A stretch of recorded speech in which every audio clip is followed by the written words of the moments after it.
Mm-mm.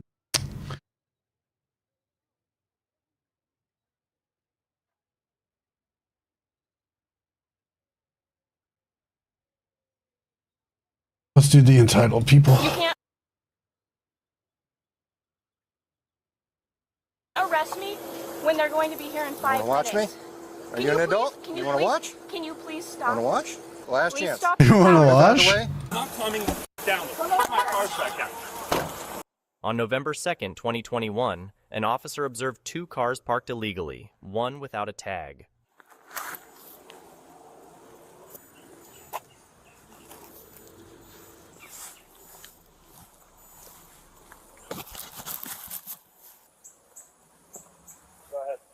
The officer attempted to find the owners of the vehicles at the closest house, but no one answered the door.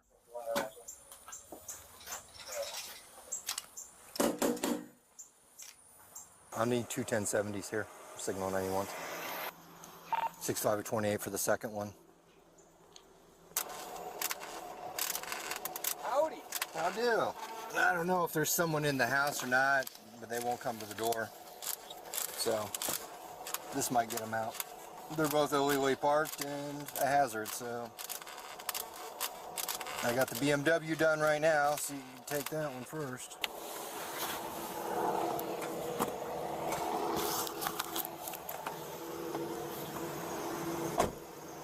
Miss? Hi. You have an association with this car? Yeah, it's my boyfriend's car. Can you prove Oh, hey, Ertz. Yeah, I have a title. The problem was it wasn't running. That's why it's been parked right there. But Okay, I well, tried to push it in. Do this for a second. We've been here for a half an hour trying to reach someone. So now they have it, and now you'll But have I'm to right make here. a right. Is there any way you could just... You don't own it, he doesn't Okay, own there we go. We both own it. Okay. It's our car. Is the title in your name? How are you? How are the boys doing now that you're home? He lives Have they here. been Excuse me. enjoyed and happy that you're I've been home? here for a half an hour. I banged on your door, got nothing. I didn't hear it. Okay, so you Can can you go please show not- proof and they can pick it up. You know anyone that owns this car? That's next. You know them? Yep. That Okay. was my boyfriend's No, friend. I wasn't that one's aware going that- next. I wasn't aware that you were... So this one's already done. Yeah, hopefully the boys are Could you please make an exception? And... not upset at you. Okay, I need to smoke, which is why we're on this thing. No, because you don't even own it, miss. Yes, we What? do. No, you said some other person who's not here owns it. And they didn't register it. So they can We go just got it like to the other tow day. yard, show proof, and pick it up. I see. They're towing the... I see jewelry. And they're about to tow Mitch's car, so you guys should get back here. The B7 is still right here, but the police officer is not letting me take possession of our car. Why? I don't know. Why aren't you letting me put this car into my driveway? Because you don't own it, miss. He owns it and he lives here. Okay, well, Yeah, but you're not him. if someone else... You were here, aren't then talk him. to them. Sorry. Can you hear that? Okay, so I have to come talk to him. Or do you go straight?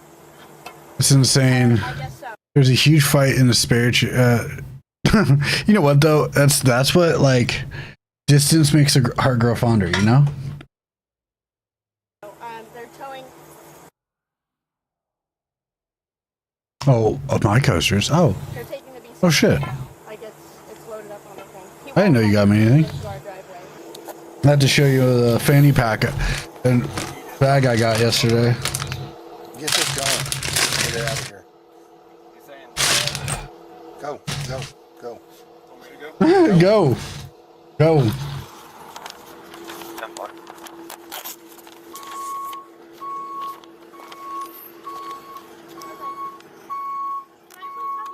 You have to tell me all about the con now that you're not stressed about getting home. Don't move, I'll arrest you, miss. Oh, I'll stand in the way, she says.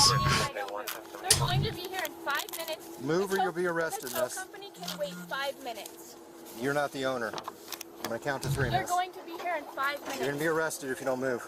They said, let me talk to my boyfriend real quick. Move away or you'll be arrested. You can't arrest me when they're going to be here in 5 minutes. Watch me? Are Can you an you adult? please- can You you wanna please- watch? Are you an adult? Wanna watch? Listen, No, You no, please- I don't listen to you, miss. please stop your power Last chance. trip. Last Please chance. stop Please your power stop your power trip. Please, It's not your car. You're in the way. can you please listen to me? No, you need to listen. Are you gonna move or Okay. not? I will. You you're just mad because he doesn't want to give you anything you're asking for. Place your hands behind your back. No, they're gonna. He's saying he's gonna arrest me. Turn around, place your hands behind your back. We're gonna sue the shit out of him. It's fine. Okay. Are you gonna move or not? Are you refusing to move, miss? You're gonna be arrested. Can you please? Turn around and place your hands behind your back if you're not gonna move. Can you please? Turn around and place your hands behind your back if you're not gonna move. Listen, dude. Can you please? Not dude. Check my Discord. Can you please just Turn around and place. Oh, those are cool. Those are so dope. God, I love those. Those are dope. Your hands behind Those your are so back cool. or move. I mean, like he's he's kind of being condescending, I'll admit, but like he's also like she's really not doing like she's not listening to anything that he's saying. So like he's not going to give her any like grounds. owner of this car Okay, no. is going Yeah, I'm to be there in, cheersing. like, Third 2 time. minutes. Third time. Turn around and place your hands behind your back or you're gonna be arrested. Yes or no? You can't arrest me. Yes, I can. for Turn this. around. No, you can't. Yes, I can. No, you don't have probable Go cause. on to start. You do not have probable cause. We're I'm going. trying Yeah, not to. I'm actually- trying not to, but I can't. Actually, wow. I mean, I can see why, but those are cool. I love those. I like how she's like, you can't arrest me. You don't have probable cause. Actually, you're obstructing him putting them on the truck. So yeah, technically you are obstructing. That's probable cause enough. After giving him that. Yeah, see? All right. Now we go. She's like, honey, I don't think it works that way. She is. She's being very stupid. Like trying to like sit there and argue with the cop. And like he doesn't have cause. No, honey. Like you're not on your property. That's the real kicker of this. It's like the cop is only towing the cars that are on a public street in the neighborhood. And they are standing on a public street. She's not on their property. He has every right to arrest her because she's obstructing justice. By going and like stalling and trying to like make him wait. So, and like getting in the way of the tow truck driver can be considered obstruction. Unfortunately, it's a little while, but it can happen. Okay, I'm getting high. Traffic 12. No, I have a white female 1015. Have a seat. Watch your head.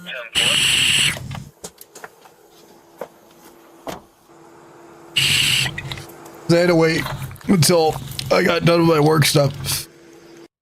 Obviously, you know.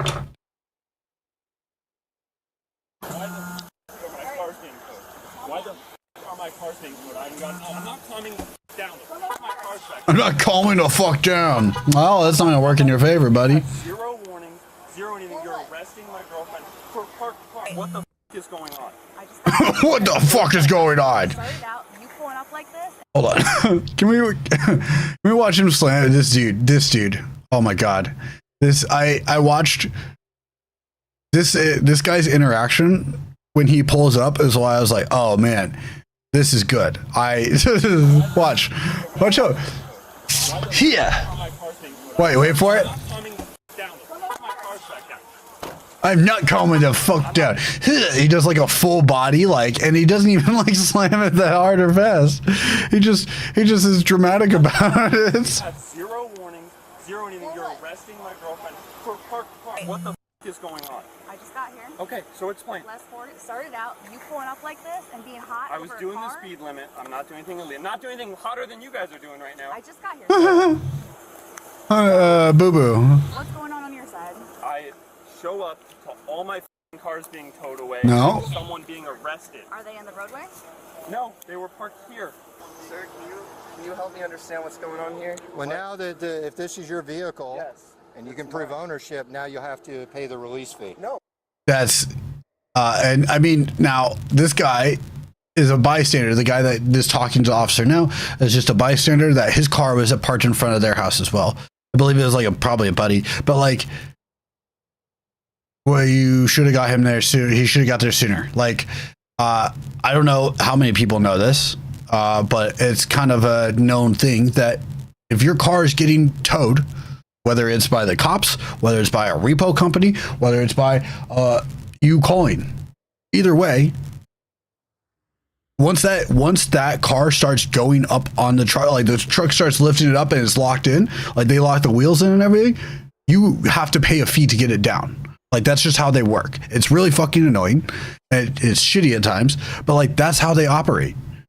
They are called to these places to do a job. They do their job, and you have to pay to get them to not do their job. It's just how that works. Unfortunately, it's super shitty. You could get your car towed outside of a fucking bar, and if you don't catch it before they start lifting that car up and everything, and really start locking it down, yeah, you're gonna have to pay a release fee. But why? I didn't do anything. Why is it getting towed? It's illegally parked at a roadway hazard. I just got here too, sir. Okay, so But- what the f is going on? Sir, I just got here. I was talking with We're my not even officer. talking. Don't walk up on him like that. No, you won't. Yes, I will. I will walk up on whoever the fuck I want. All right, dog, you're looking. I really hope they fucking bust the taser out on this guy. God, Jesus Christ. Tow all my shit. Explain what's going on. I see Well, this now all you the can time. go to the tow lot and make arrangements to pick up You your guys are car. messing with I mean, that's their job. It sucks. Yeah, and that's the thing. It's like at the end of the day, like, yeah, it sucks that like you have to pay money to get your fucking car back when they tow it. But like, hey, got to be quicker than that. Pay up on your shit for the repo. Like, you pay your bills, pay your like car payments. Make sure you're parking parking legally. Shit like that. Like they have a giant fucking yard here. But here they are with their cars parked across the fucking street on the road. I'm like, this isn't even like a city residential street either. This is like suburbs out where you have some space in between. Like your property is a good chunk of space. Notice there's like trees in between almost every property right now along this road. There's literal ditches right next to the edge of the road. That road is only big enough for 2 vehicles. So yeah, there's a chance you're illegally parking. Vienna chickpea barbecue flavor rocks. I haven't had chickpeas as a snack in a long time. I have no. Maybe I do at some point. They're just expensive. But hey, You want to take possession noted. of your friend's property? It's up there on the car. No, I want to take possession. Why isn't anyone? You know what? You know what's crazy? I don't know. I thought the same thing initially when they were towing the first car. Like, okay, why is this car not in the fucking driveway? And then you can see. We'll go back 7.5 minutes. You can literally see they have. This is their house behind her. They have at least 2 car wide driveway, if not closer to 3, right? And this giant front lot, which is so stupid. And then they have like a side lot that like they have cars on. Why are the other cars on the street and not in the side lot? Not in the fucking driveway, not in the garage. We have plenty of places. A roadway hazard. I just got here too, sir. And like he's confused. It's like, hey, retard. I was talking with It's my pretty officer. self-explanatory. Don't walk up on him like that. No, you won't. Yes, I will. What the f is going on? Wait. You want to tow all my shit? Explain what's going on. I see Well, this now all you the can time. go to the tow lot and make arrangements to pick up You your guys are car. messing with the wrong f***ing people. You are going to be sued. I probably make more than you make in a third. I have no idea what this is. You want to take possession of your friend's property? It's up there on the car.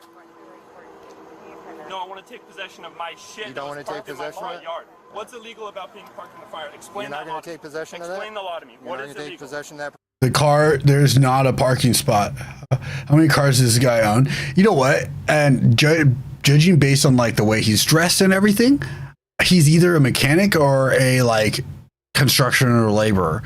And I'll just say it, dudes that work in those fields, like mechanics, it makes sense why they have a bunch of cars, right? Because they're working on stuff. But like laborers, they'll have a work pickup truck. They'll have a car for themselves. Half of the time, there's like a 40% chance that they have a pickup for themselves. That's like their personal pickup. And then their SO, if they're nice enough and decent enough to have a girlfriend or a relationship, their significant other has that.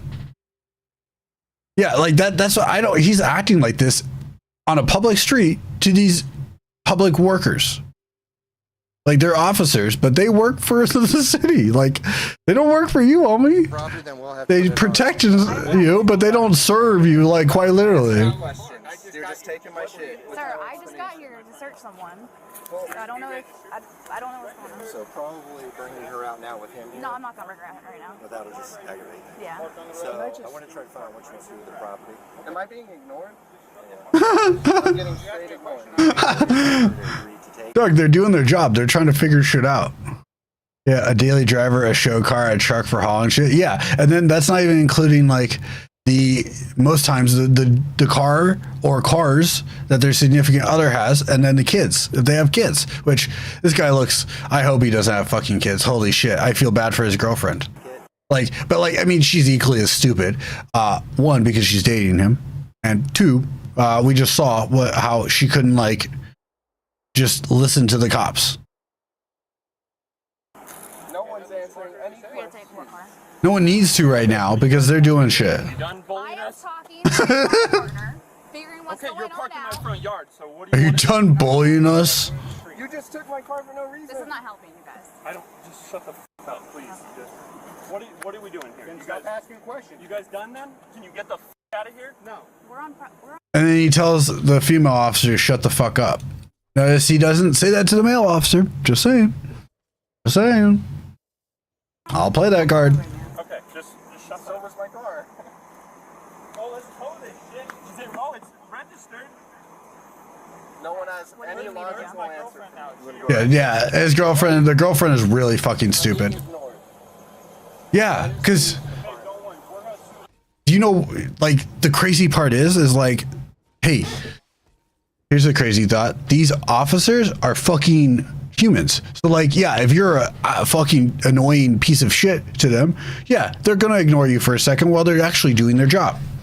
Their job is not to immediately answer all of your fucking questions. Their job is to like make sure that people are able to get through these streets and people are being okay. You're coming over here all fucking aggressive. What the fuck do you think is going to happen? Wow, this is not it's not helping, guys. Yeah.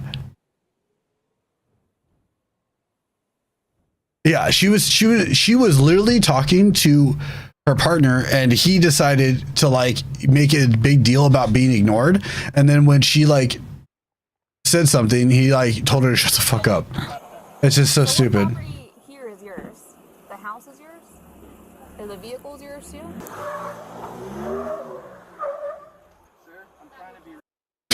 But also, this is how you can tell he's throwing a tantrum.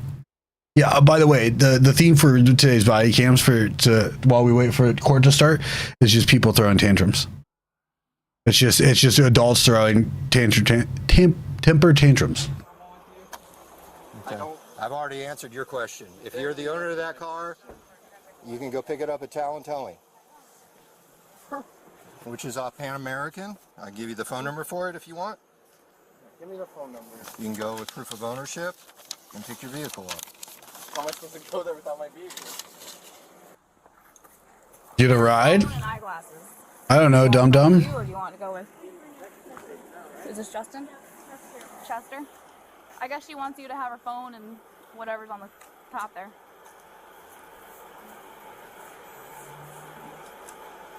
Couldn't even wait. I get back and then I get ignored.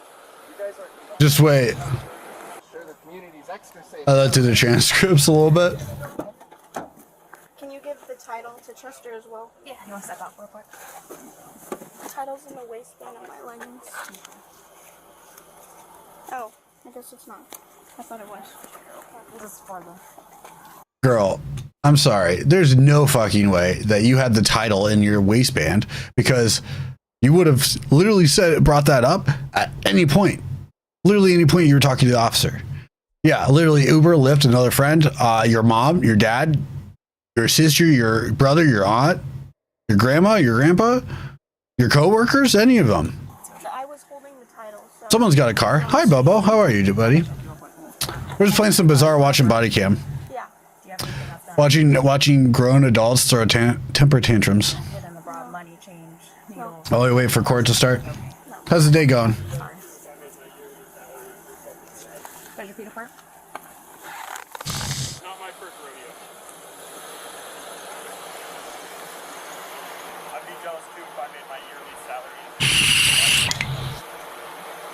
And notice after he got like threatened to be arrested too because of the way he was acting. He was being so disorderly and everything that he like pulled his car into there.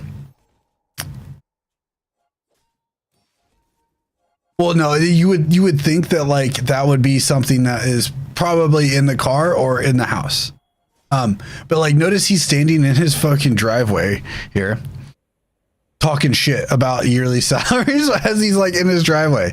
Not too bad. Gotta get dressed for real life. Ugh. I had to do that a couple hours ago and I hated it. I had to go get a car seat for work. I had to go fucking get work pants. It was just, I got really good pizza though. That was like insanely good. By far one of my favorites.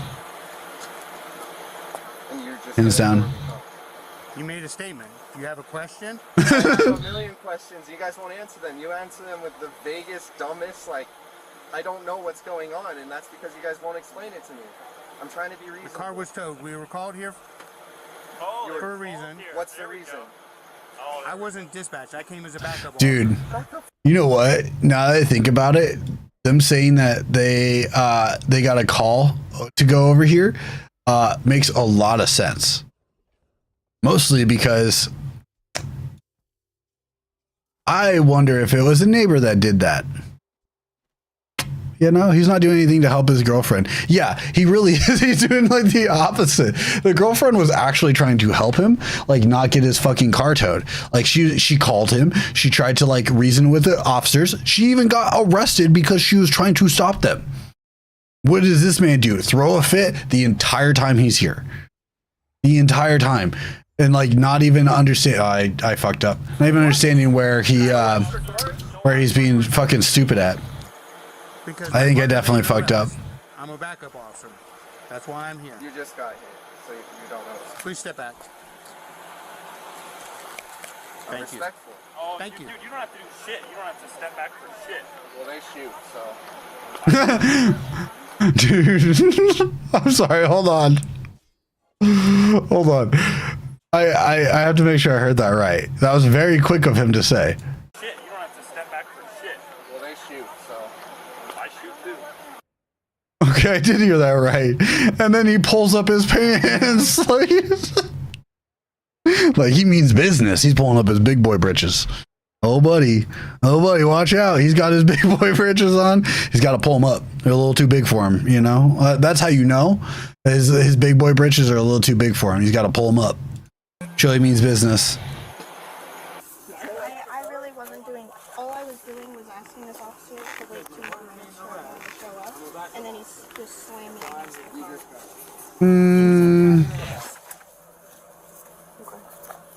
Can you see that shot? I mean, obviously, I'm taking. I can take that to court. I know. I'm just I'm getting sure here. You can't do anything about I don't it, know but what went on. I'm just getting here. I was asking him. Yeah, the female officer. You shoot blanks at best. Dude, the only times he shoots is when his girlfriend gets him to come in like 30 seconds, if that. And then he shoots it. Then he shoots it like a couple inches in front of him. And it just drops. Little dribbles. So what's us running to come post bail for her or what? Yeah, I'll take a shot at his manliness because he's being a child. I don't care.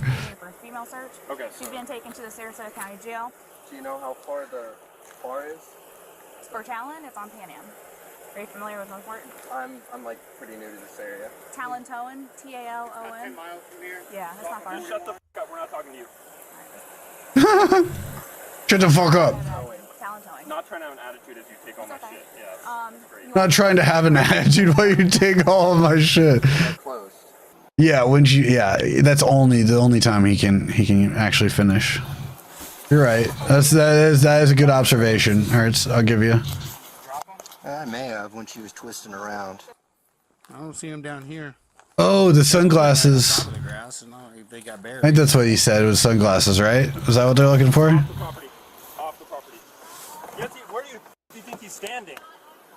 Dude, it's so funny that the officer's just going to his car and he's like, off my property, you're on my grass. Oh, you're stepping on the grass. It's like, well, it's in front of where your mailbox would be, like the strip in front of your mailbox. But like, he's literally just opening his car door to probably get in. But okay. I'm about there. I'm good. Yeah, because I'm almost certain that he's right in the fact of your property starts after the ditch, right? After like the drainage ditch in situations like this, right? Well, you know, like I guess with situations they say that like this is like a groundbreaking thing. Because I think that's where the property lines would start. Are those her glasses or mine? They were on the car. They're mine now. Well, they look a lot like mine. They were on the car. So now we're good. I'm not doing it. Why are you running? Hey, You're get not off doing my anything property. wrong. Off my property. Can we just I check think to he make has sure? my eyeglasses, and you just threw them. Dude, he's getting so mad. They call him out on it. They're like, well, why are you getting so grumpy and shit if you didn't do anything wrong? Get off my property. Get off my property. Okay, dude. In there. All right, baby. They were sitting. Off my property. They Off were my sitting on the property. Yes, car. on my car, and you told me to get them. Are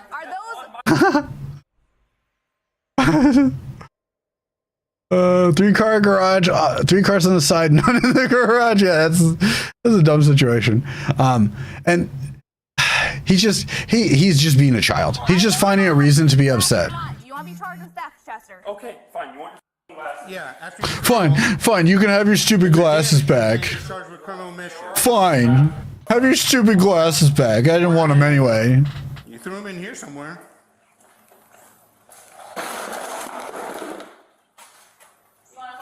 There's in 6 minutes. Good to go. Officer Nick. Are those yours or hers? These people are a special kind of people. Thank you. Who put it lightly? Has it damaged at all? Nah, it doesn't appear that way. Okay. The suspect was charged with 1 misdemeanor count of resisting. In the end, after some months on the court's docket, the state chose not to prosecute.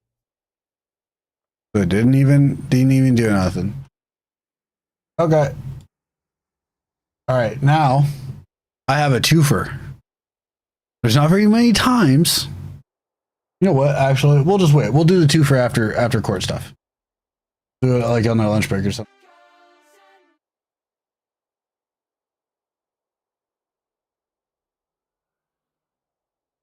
Because I think we've seen the original appearance of her previously. You know what's funny is my boss, we were just talking about, she was showing me like fucking car seat stuff, right? We're just like, we were double checking to make sure I could get it figured out and everything, because I don't fuck with car seats. But we were talking about like body cam footage and stuff. She's like, I watch a bunch of true crime channels, and she's like, man, I love the body cam footage. I'm like, the ones with the parents that are fucking unhinged. And she's like, yes, it's crazy. I love it. It's like crack. And I'm like, oh my God, me too. I love. One more minute. Wait, the people I work with are fucking fantastic. They're my kind of people. Fantastic. No, you're not. I'm no. Why do you Criminal stupidity. Yeah, that's a more fitting charge. Police department. They look like Oklahoma City, New York 911. Wait, okay, so we're in the shop already? Yeah, okay. Winnebago County, Wisconsin. Oshkosh officer Jack Oshkosh bagosh. dispatched to take an offender, Timothy, into custody for a probation and parole hearing, making their way to his mother's residence, where he The thing is I think Oshkosh is an actual town. I couldn't help but say Oshkosh bagosh. was staying. Okay. Force a habit, I guess you can call it. We don't need pickles. Oh, it's the TV. I was like, what?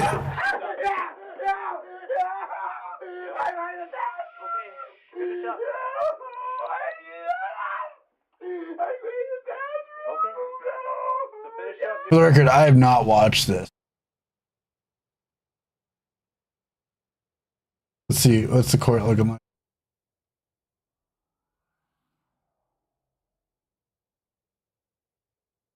I'm gonna find a different one. I didn't even read the full title.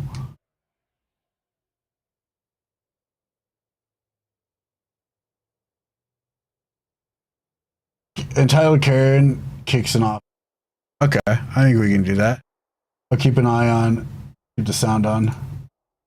You're being violent. How? Here we go. You watched me twice. Oh, she's a victim at your What am I being arrested for? Where's battery? What am I being arrested for? On June 24th, 2024, in Barron County, Wisconsin, Officer Dillon would locate a vehicle that was reported to two females physically fighting with one another. On arriving at where the vehicle was parked, he witnessed the suspect, Mackenzie, assaulting her sister, Kaylee, who was sitting in the passenger seat. Hey, Goodwill finds are good shit though. Don't hate on Goodwill finds. Some of my best shit. Prompting the following events. I need to go find some more business casual shit tops at some point. I don't really have much, especially for this time of year. Put your hands behind your back. For what? For what? Put your hands For behind your what? back. Put your For hands. what? Tell me for what? 10-4.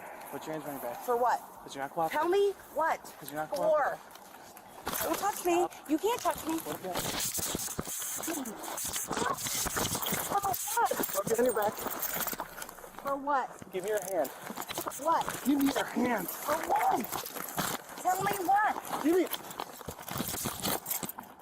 For what? That escalated so fucking quickly. For what? Knock it off. That would be really bad. For what? Yeah. I mean, nothing wrong with the Goodwill finds, in my opinion. That's the grounds I'll stand on. For what?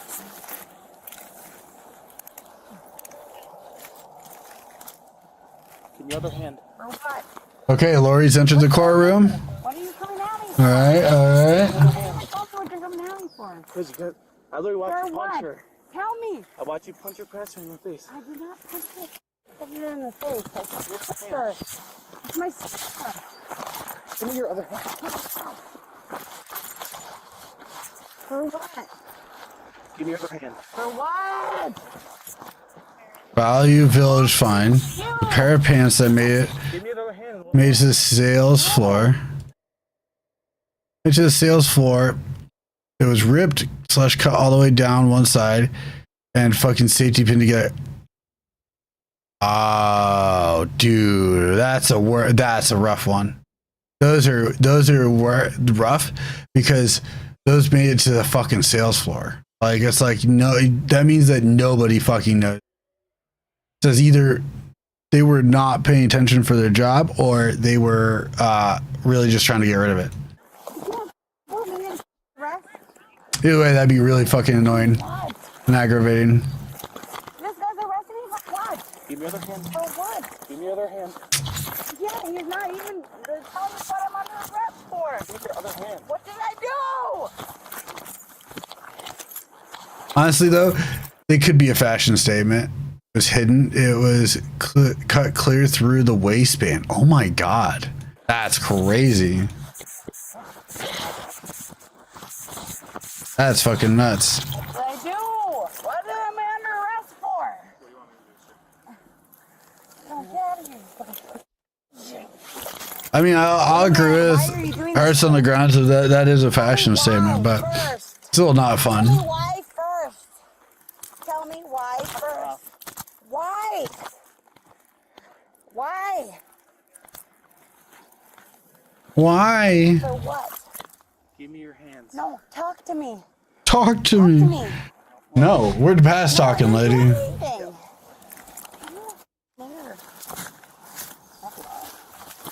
What did I do? What did I do first? Give me it. What did I do first? Talk to me. Hey, I I'm gonna tase you or pepper spray you. I got a camcorder on me too. I'm gonna tase you or pepper spray you. For what? If you give Talk me to your me. hands. Tell me first, and then tase me, you little. Domestic with your sister. Domestic what? What? Domestic assault. You're done. Stop now, please. What did I even do? Again, that was okay. I'm gonna go with it because she's a victim again. She's a victim again. Sealed and any video by the media have him blurred for the prior court order. So it's order directing that this particular witness, in order to not compromise other investigations that he may be involved in, the media is precluded from showing his image. Whether they blur him or just focus on another area of the courtroom is up to them, but they're not to broadcast his face or what he looks like. And so we would ask that FTR as well be sealed. I'll order that his portion of the testimony be sealed on the FTR. Anything else? Just one other thing, Your Honor, outside the presence of the jury. We previously yesterday admitted redacted affidavits.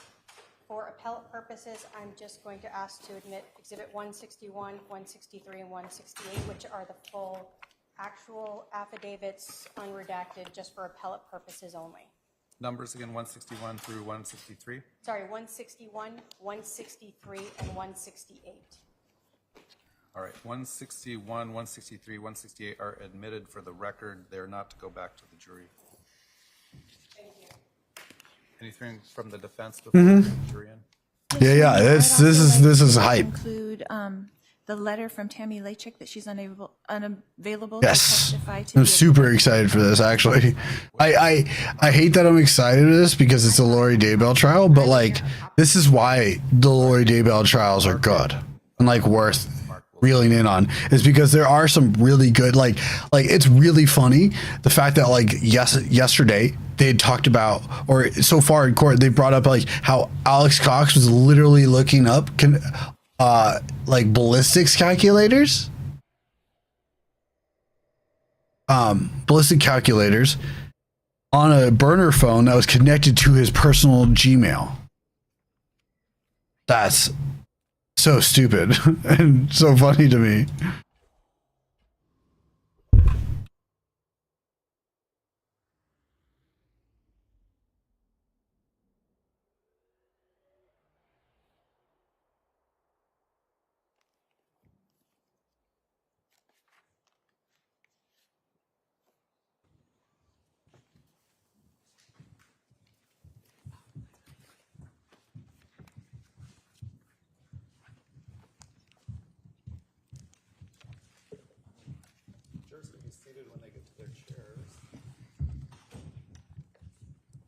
All right, please be seated. The jury is present. The state can call its next witness. State Call Special Agent Nicholas Balance. Sir, you're going to come up right here in front of my clerk and she'll swear you in.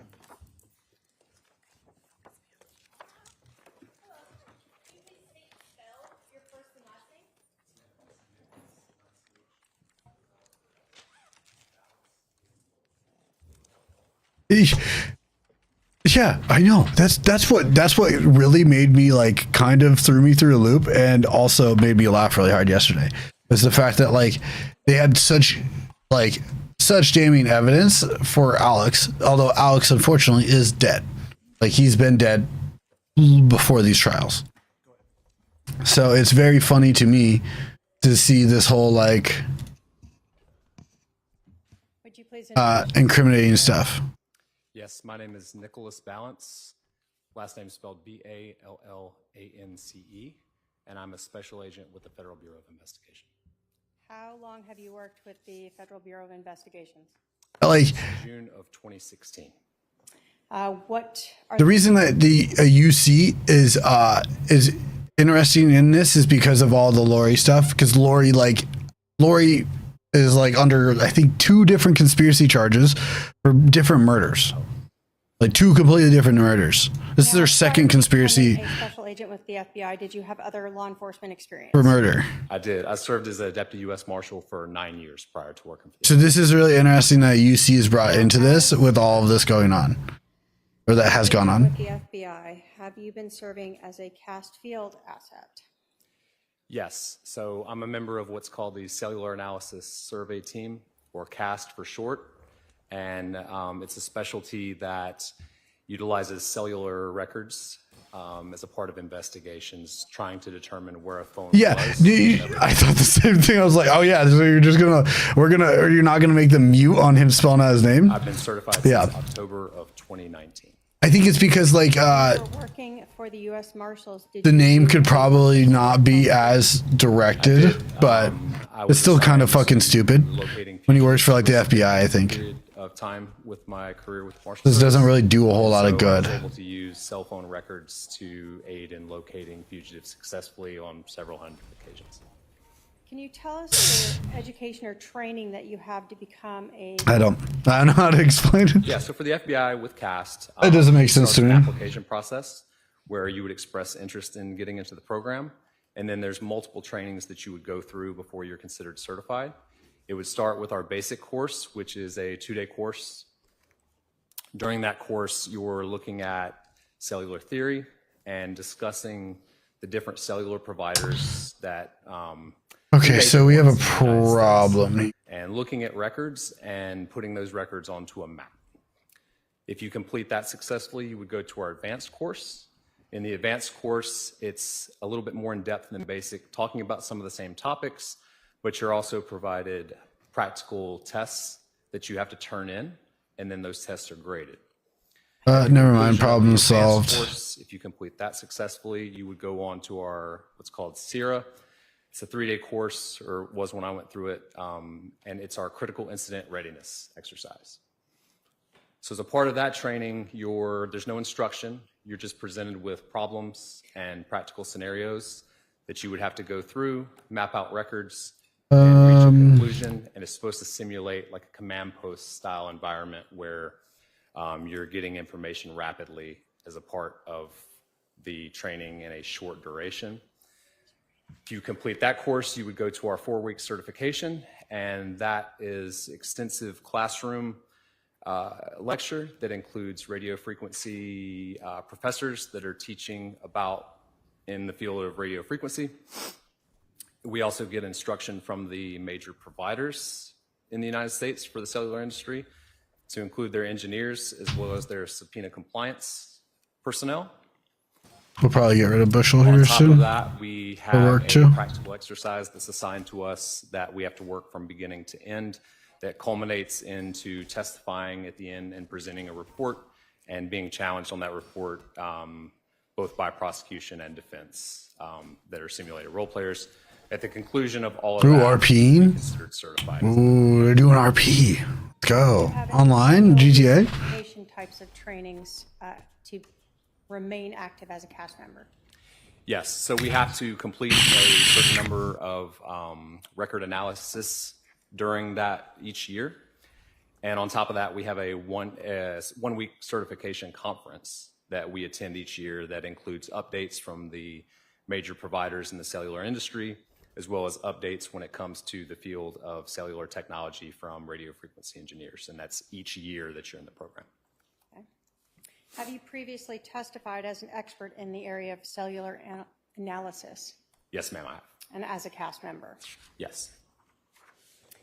In this case, were you asked by the Gilbert Police Department to analyze some cell phone records? I was.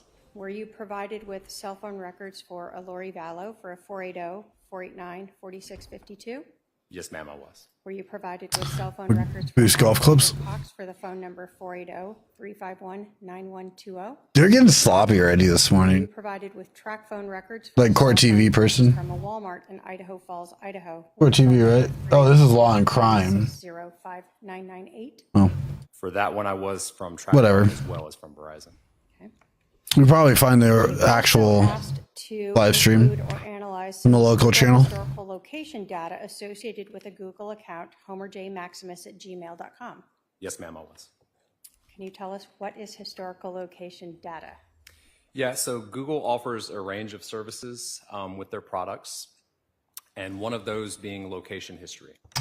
That's So crazy that he's got shielded luxury tent. Google account, what that That's would do wild. is it would Google Day would 6. maintain different locations that the device that's reporting that location information where it was historically.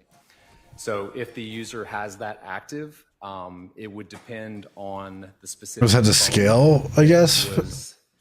Fast enough? Relaying that information to Google. So as an example, if I have a Google account and I have 3 different phones, I could access that Google account from all 3 of those phones, but if only one of them I've opted into location services, I need golf clubs to pop off. that Google maintained would only be associated with that specific phone for the location of where that phone was. But the data overall from Google, they might provide information from all the devices, though, in terms of like searches that were done. Correct. And again, it depends on how the user has their account set up with what information is going to be maintained by Google, specific to the many different products that Google has and offers to a user. That's really annoying that that just happened. You asked to look at a specific time frame. I was, specifically late September into early October in this case. Did you create a report to help explain your process and explain the analysis of these cell phone records and these Google records? Yes, ma'am, I did. And because it's on a thumb drive, I'm just going to share the first page. Okay, so we need to do.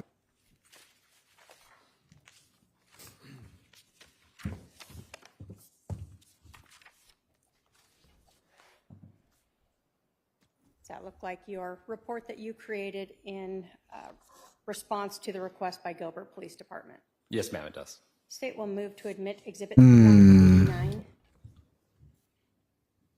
Any objection to 189?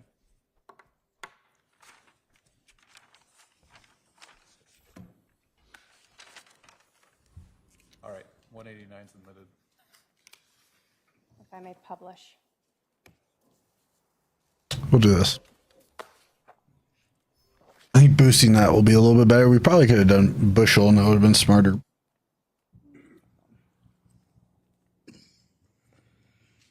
It'll take a little bit more extra money, I guess.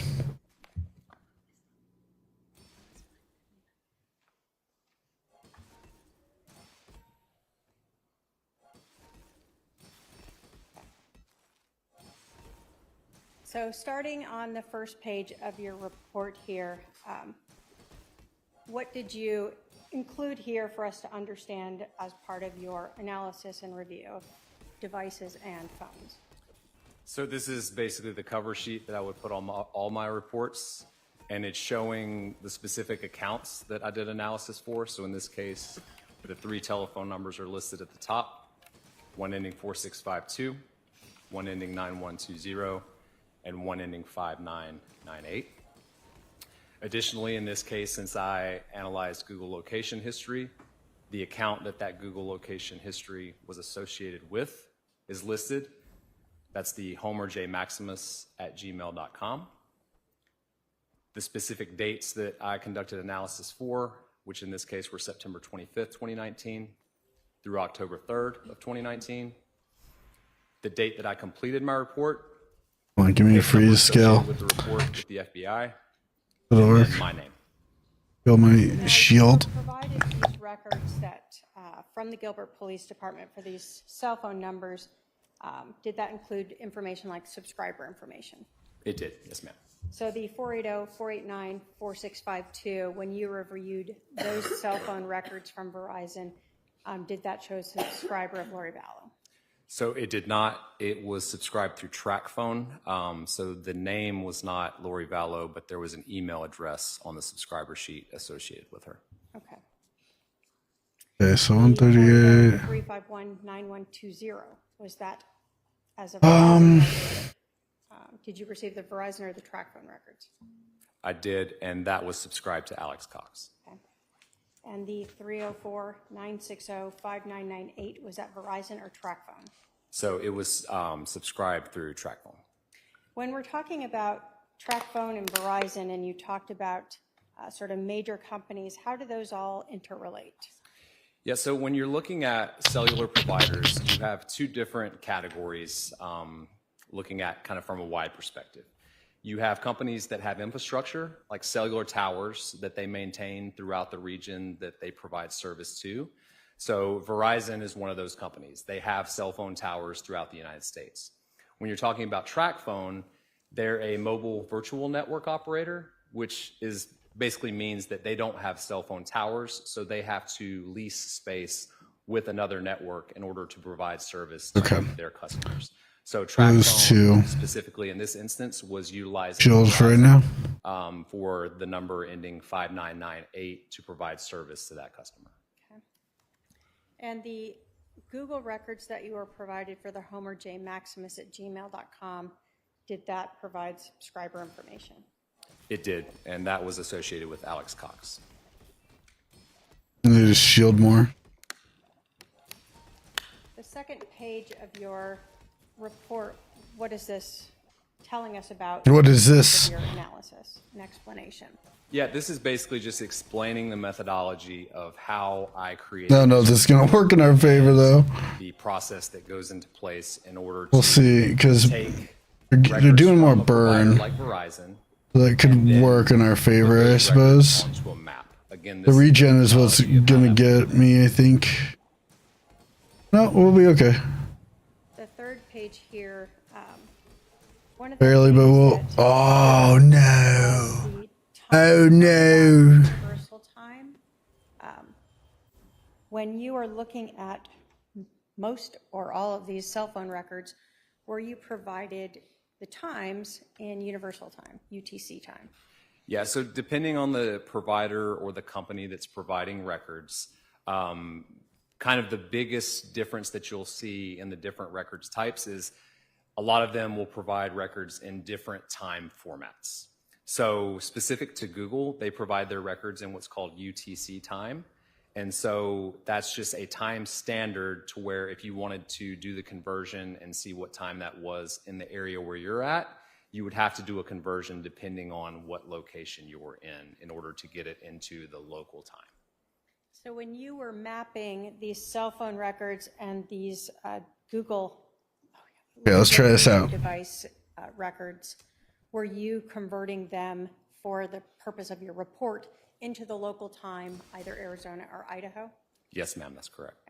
So while we're going through your report, all of those times will reflect either Idaho or Arizona, depending on where we're looking at. Correct, and the report will reflect. Okay, cool. So it does scale our caltrops. That's what we needed. What do you see here, and what is this explaining to us? So just as well as like like do damage. Briefly about how cell phones work and kind of how we're utilizing the methodology that I spoke of to map and estimate where a phone was historically. One of the things that we look at is how far a cell phone tower provides coverage to. That's usually one of the major questions. So typically a cell phone tower density map is going to look very similar to a population density map. So here we're looking at the city of Phoenix, and as you can see, there's a couple of towers in downtown Phoenix and in the urban areas of Phoenix. Those towers are going to provide coverage to a much smaller area due to the number of users that are needing to access a particular carrier. As you get more to the rural areas, you can see that those towers are more spread out, and towers in rural areas are going to have a larger coverage area just because there's not as many people in those locations. Just give me more red gumballs, please. This page 5 reflecting. This is just an example of what cell towers look like, not to insult anyone's intelligence, but if you look at the second tower from the left, traditionally back in the day, that's what we saw cell phone towers look like. Now there's more of a push to make them more aesthetically pleasing. So as you can see, like with the cactus, I'm not surprised by that. Tower, trying to disguise it so it's not looking like you have all this different metal around an area. Interesting. What would they? Cactus, huh? What is this explanation for us in terms of what we've seen for your analysis? Sure. So whenever I'm mapping I need to do some poison damage or something. I'm looking at a traditional tower has 3 sides. So if you look at the graphic on the left, you're looking at the tower itself, and then there's 3 sets of antenna facing 3 different directions on the tower. So if you look at the graphic on the right, that's looking from the top down. And so the cell tower is pushing out coverage kind of 300. Right, we do landscaper. But what providers do weapon. is they put different sets of antenna on that tower in order to optimize their network. 'Cause it scales. And divide that coverage up into different sectors. So No, I have not actually. Legitimately, keep in mind, mine would be more like cornfield cell towers. that was used. So that way I can plot that tower onto a map and I can see what direction from the tower that specific. I guess that's more what I was thinking when I hear that. Just guys in cell towers. Divided into 3 equal parts with sector 1, 2, and 3. And in my tower list, I'm able to see the tower that was used, and I'm able to see what's called an azimuth, which if you're not familiar with that, it's basically just showing me what the center line of a sector, what direction it is coming from the tower. So if you're looking at this particular graphic on the right, you can't see the 0, but it starts with 0 and goes all the way around to 360 degrees like a compass. Okay, hold on. I'm pulling up an image right now. Of sector 1, that azimuth would be 0 degrees. Same thing with if you look at sector 2, the azimuth on sector 2 would be That's crazy. So that azimuth allows me to estimate the location of where a phone was in relation to where that. That's nuts. Dude, that just backs my simulation theory more. Was that Oh, God. with the cell phone records that were Told you I'm right on that shit. For those 3 phone numbers? So it's included in a different file, but all of the different cellular providers that have towers throughout the United States, they have what's called a tower list that they update pretty regularly, at least every few months or quarterly. So in conjunction with the call detail records that show me who was called, at what date and time, what tower was used, I can marry that. Yeah, no, that's fair. I get why they would want to aesthetically change how things were for it. But that makes sense to me. So someone like Verizon. I still lose against this badge. Okay. Calls made and what tower they're using, and then you're able to then get the location of that tower from Verizon to map it. Correct. So the solution to this would be scaling my caltrops Back up. in the day when you had your cell phone, each billing cycle, you would get that bill in the mail. And it would be fairly thick because it included all the different calls that were made on that account. And so the call detail records are very similar to that. We can see the date and time. We can see that it was a voice call. We can see the direction, if it's incoming or if it's outgoing. We can see the associated number. But what you don't see on that bill is the tower information. So the call detail records that we obtain as law enforcement, they include those columns, and those columns allow me to know at a specific date and time this tower and sector was used, and then I can marry that up with the tower list. Wait, and should I do poison on caltrops and get rid of the shield? Because I have like 400 shield from landscaper already. Because like it's great that they're shielded, but like I feel like poison caltrops would be better. You're looking at Verizon towers because it'd be 4 poison a hit. That's going to be important because when I talked about Plus before, where you're looking at the density 10, of Phoenix and 20 towers are going to provide a lumbar. In an urban area where there's towers close by, it's important to know Keep where shield. towers are in relation. So do I do it on this? Do 40 or do I do VIP pass? What's VIP pass? The next tower. So that's what allows me to estimate the coverage area of a tower and sector that was used for a particular interaction. Next, we see how Poison 3. Need heal to offset poison. the 3 different phones in this case. So if you look at Yeah, but I don't have a heal option right now. Problem. and then the direction from the tower that sector is facing. Oh, wait a second. Okay. Blue graphics are going to represent the phone number ending 4652. To be honest, I think we do it on ATM. We get rid of the golden of it because we don't need the income bonus anymore. It's a one-time bonus. Additionally, you see to the right the call information box.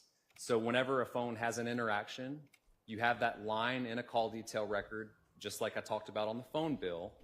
I'm going to represent that particular call with the VIP pass is a 7-second cooldown now for 3, So you'll see the tower whereas 22 for 4 seconds. the target number that is associated with, so what record that particular line came from. What Just like it doesn't scale on value. Time, direction of the call, duration of the call, type of the transaction, the word I mentioned earlier, azimuth. But that's the thing is like it's a fixed rate for what it does, for how much it does. Associated number. And then additionally to the left, you'll see a call information box where there's data. It's okay. I'm trying to get my dailies done with Mac or with Pig. See the date and time. It's like Mac's health shit. The tower that sector faces. That's the main thing. So these are things we will see in the mapping that you did for this case. Yes, ma'am, that's correct. Okay. Now you can just use Mac or Dooley. All right, page 8. So I just spoke about let's do Mac. cellular records. This is a legend to show how I would map Google Another location. bowl ready. So I talked a little bit about Google derives their location information from different data sets. And so Google can estimate a location of a device by locating it via the GPS chip within the phone. It can do it via Wi-Fi as well as cellular. Specific to this case, we're only going to talk about locations that were derived via GPS and Wi-Fi. And so that's the icon that will be representative of that specific location line in the Google return. You also see a margin of error, which is showing Google in each specific line where they locate a device, they provide the estimated margin of error associated with that specific location. I'll have to get a reagent, or preferably a reagent versus a potion.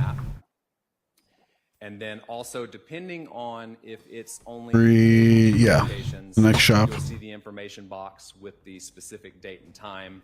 Should be able to get them in before PvP. Records on the same map, it would be very difficult to read to put every single information box associated with. It's not what we wanted. The summary box, which is going to include the number. I mean, we'll take that.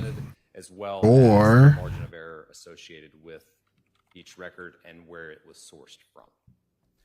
I'll also point out here that I know I mentioned it before, but all of the Google There's a location yapper. history in this case is going to be reported from the device ending. I'm gonna be honest. Let's use a yapper. So the 9120 number is the phone associated to Okay, so we should. or subscribed to Alex Cox. That's correct. So whenever we see Wi-Fi or GPS, it's from Alex Cox's cell phone. We want left mode. Now, you talked about a margin of error, and we see on page 8 here the R14. Can you?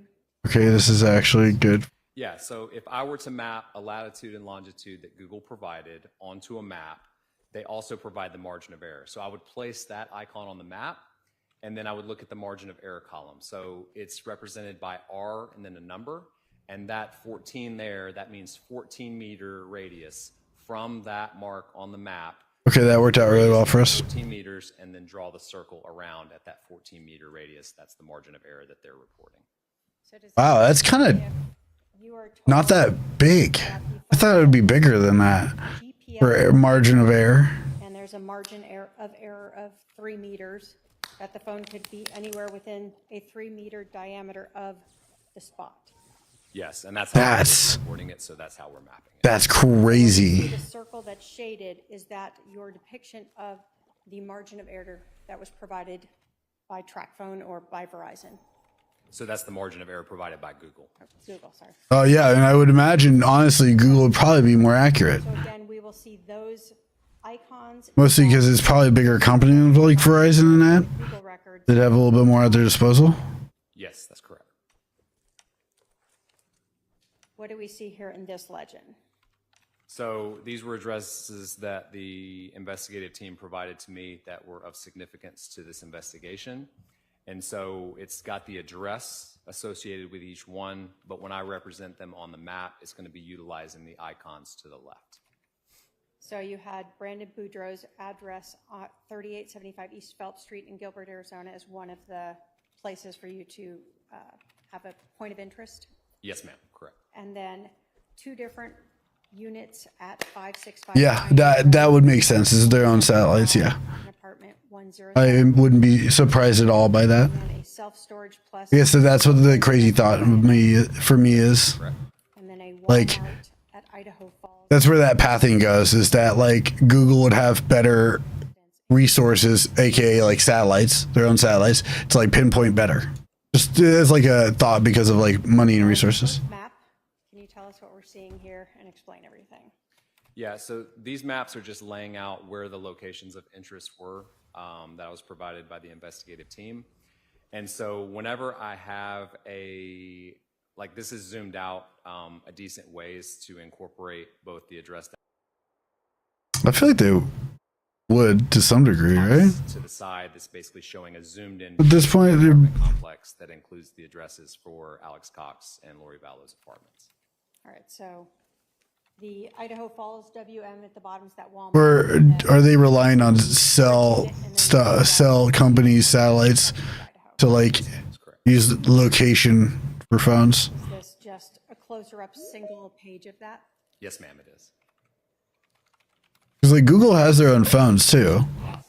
So the previous 2 pages were up in But I doubt they used a Google phone for a burner. the area of Gilbert, Arizona. So this That doesn't seem likely. 2 addresses, one for Brandon Boudreau and one for Melanie Boudreau. And so we see that with the Oh, interesting. Okay. pinky color. Yes, and I didn't mention. I figured they would have owned, See the but red you know. dots, those are representative of Verizon towers that are in the area as well.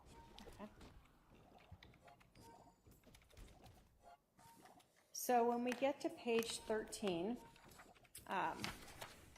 you had told us that you were provided with the Homer J. Maximus at gmail.com. I guess I never really looked at how cell phone stuff.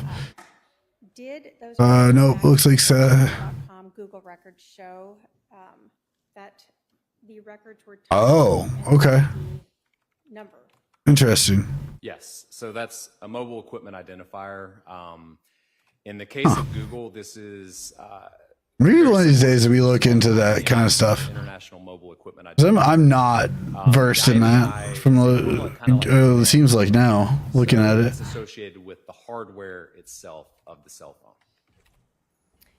And so why is that important to see that the Google records for the Homer J. Maximus is tied to this MEID number? So anytime, I think I mentioned it before, but anytime a phone accesses a Google account, Google keeps a record of that. And one of the things that they record is that MEID number, which, like I said, in this case is synonymous with the IMEI or the hardware of a phone. So that identifies a device.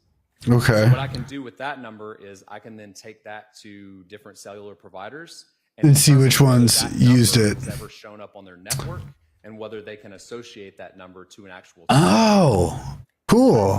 That's wild. MEID number that we Very see interesting. on page 13 that is associated. My interest has always, when it comes to this kind of stuff, has always been like, associated with that. I don't know, my interest has always been like brain and stuff, not cell phone and technology.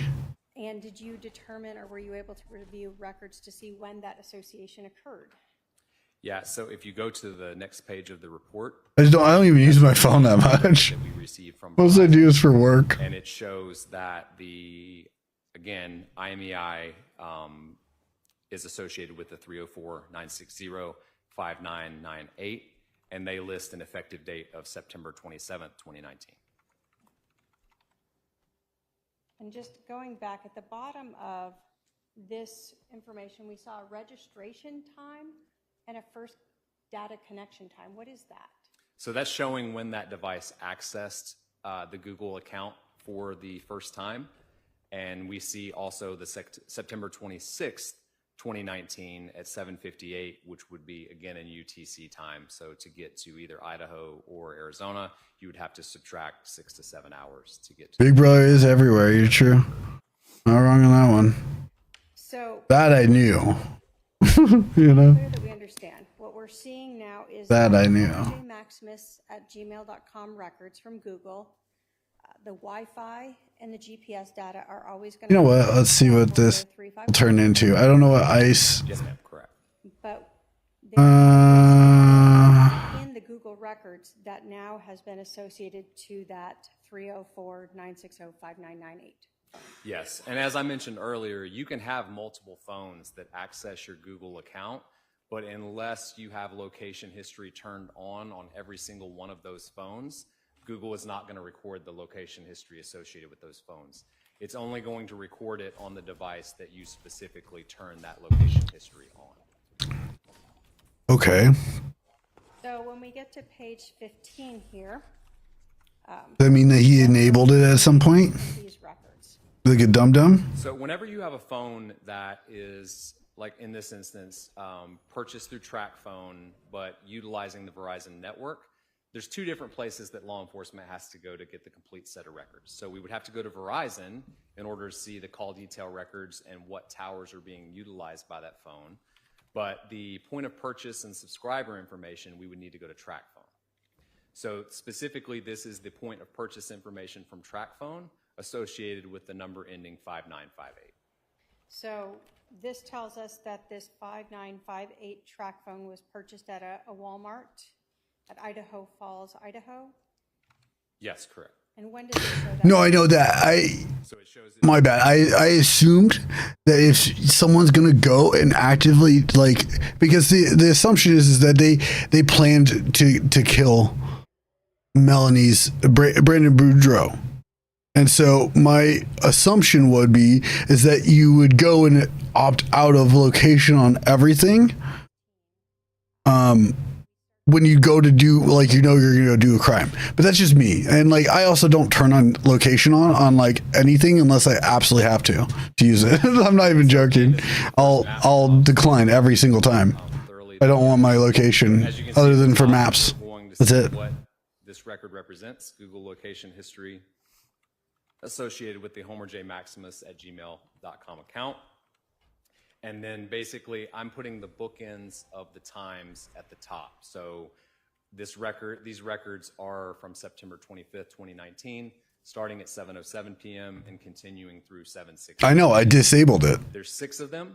So you see a That's why it asks me every single time. Wi-Fi, and of the 6, literally, I'm not even joking. Not just when I download the app, when I open it. black circles. Oh yeah. I know. I just like I said, I assumed that people would be smart enough to turn it off. That's all. Meters margin of error, and they are consistent with the device 9120 reporting its location to Google as being at the Walmart on Utah Avenue in Idaho Falls during that time period. Okay. Basically, the 9120 cell phone is reading Wi-Fi signals around it and reporting that margin of error to Google. Yes, and one thing I didn't explain earlier is that whenever a location is derived from Wi-Fi, it doesn't mean the device was connected to specific Wi-Fi points. It just needed to be in range of those Wi-Fi points and see it. So if you've ever experienced where you're going through the airport or you're looking at your location on Google Maps and it says turn Yes, I know. to get a more accurate or precise location. Google Maps is literally the only app I use for it. Knowing where Wi-Fi access points are throughout the United States. And so if I know I'm being tracked, I'm well aware. Goes to a McDonald's that has a Wi-Fi hotspot on. I guess he just didn't think about it by using Google Maps. I mean, he also Google searched. He was really stupid about it. So I don't know why I assumed he would have just turned his location off on stuff. Can estimate my location based on my phone. Really generous of me. So in this case, we see the phone that's subscribed to Alex Cox. I also don't do crimes anymore. Account is. I don't have that worry or concern. Walmart in Idaho Falls between 7:07 p.m. and 7:16 p.m. Correct. I would say it's consistent with being at that Walmart. And so we had seen in the prior slide that the track phone, the 304-960-5958 number, was purchased around 7:10 p.m. Yes, ma'am, that's correct. So this phone associated to Alex Cox is utilizing or is reading the Wi-Fi around it and providing this data around the same time when that track phone, the 304 number, is being purchased at that Walmart. Yes, ma'am, correct.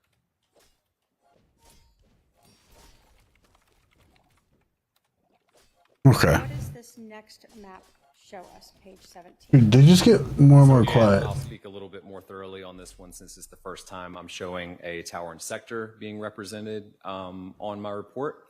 So again, at the top, you see the tower interactions, and the number associated with it is going to be the number ending 4652. The date, again, I'll usually book into this unless everything occurs within that same minute, but we're looking at September the 25th, 2019 at 7:08 p.m. And we see 2 incoming calls that occur, and 4652 is utilizing a tower and sector that is in close proximity to that same Walmart on Utah Avenue. Now, when we are looking at this, I could have fucked everything up. Usage, do you know whether or not that phone has to be within that azimuth? Sure. So whenever you're talking about radio frequency propagation and what the footprint of a tower's coverage area looks like, it's definitely not best represented by lines in the sand. It's more representative of like a cloud, to where if you look at the lights in this courtroom, you have the light that's shining up in the corner there, and you can see it pretty bright on the wall. But as you get farther down the wall, that light starts to dissipate and starts to get more and more dim. There's not just a line up there on the wall where the light ends.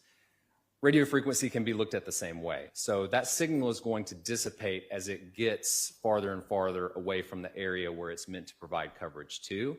And so when you're looking at how I'm depicting this on a map, I'm showing the sector based on the azimuth and both sides of what the endpoints of that sector look like.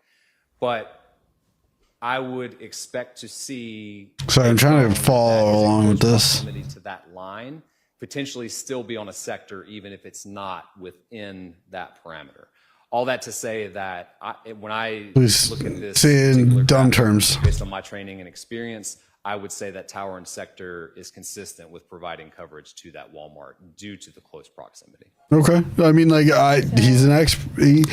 He's someone that does this for a living, so I would take him to be more trustworthy than my knowledge, at least. That's just me, though. In the area of the Walmart, within a couple minutes of that track phone, the 304 number being purchased at that Walmart. Correct. 2 minutes prior. And in fact, does one of her phone calls last about 10 minutes? Yes, ma'am. Correct. So through the time of that purchase even? Yes, ma'am. I would just point out that whenever, if you go back, sorry. I do need to go to shops. Whenever I'm looking at a tower interaction, whenever that phone is interacting with the network, we're looking at whenever that phone initiates that specific interaction. And so during that 10 minutes of time, I can't tell you specific to Verizon where that phone was located. I can only tell you at 7:08 and 31 seconds, it was utilizing that tower and sector. But let's say, for instance, that phone were to move out of the area, that would not be able to be determined by the records that I have.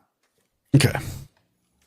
We have our pivot spot, or pivot tools. Are you familiar with that phone number? I am. Yes, ma'am. The 480-266-8587.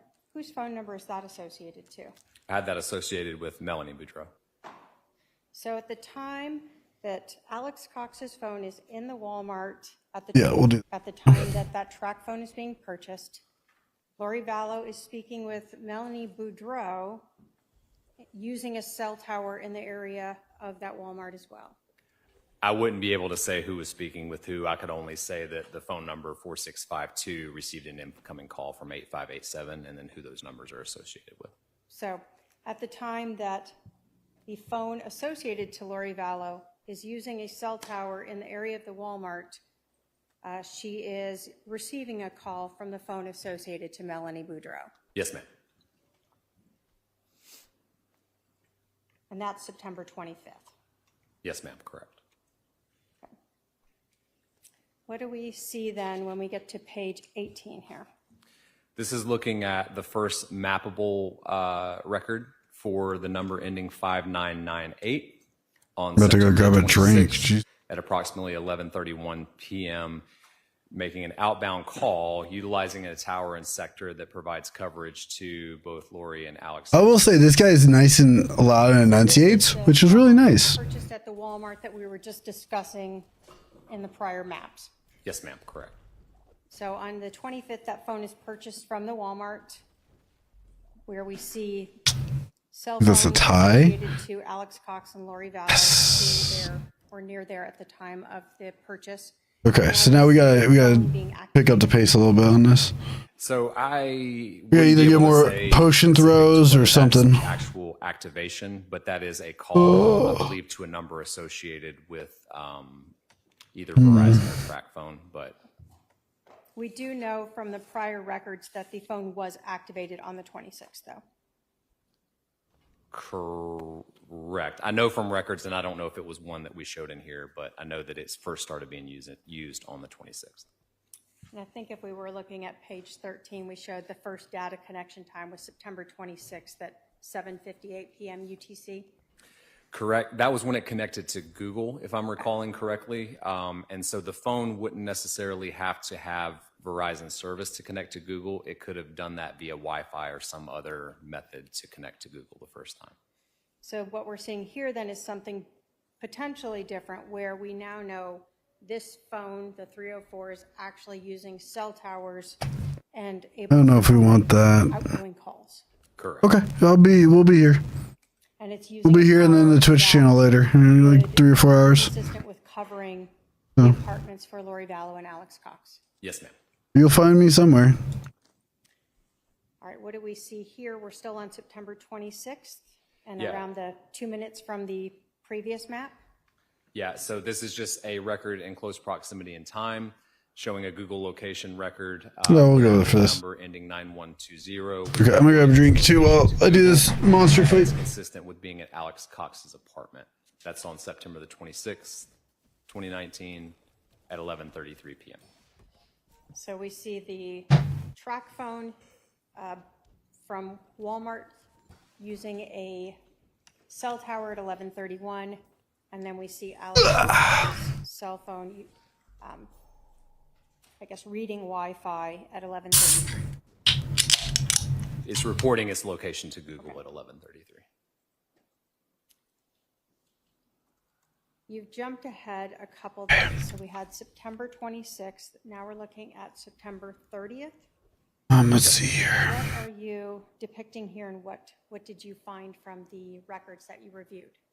So this is showing on September the 30th, 2019, between 4:32 and 4:37 p.m. Starting at 4:32, the number ending 9120 is reporting its location to Google, consistent with being at Alex Cox's apartment. Okay. And then showing movement at I 4:34. think this is where we pivot for a second The here. 9120 phone is reporting its location to Google, consistent with being at Lori Vallow's apartment. And so that's where, when we're looking at that R15, that's the margin of error of 15 meters. Yes. Oh, that's wrong. So the phone is within Shit. 15 meters of being at Lori Vallow's. That's what Google is reporting.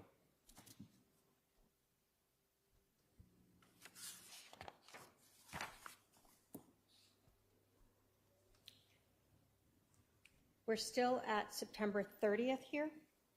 Yes, ma'am. And so that's looking at the remainder of the day. Yeah, we're gonna just hard shift. 30th from 4:38 p.m. all the way to 11:59 p.m. Approximately 94 different records, all consistent with the number ending 9120, reporting its location to Google as being in the area of Lori Vallow's apartment. And so here, because you had so many Wi-Fi readings that are reportings, you just put that there were 94, well, I guess 93 Wi-Fi and 1 GPS. Yeah, and basically, You what still I was have one trying to more look at was shop. whether there were any instances that indicated that that device went back to Alex Cox's apartment, and I was unable to find any.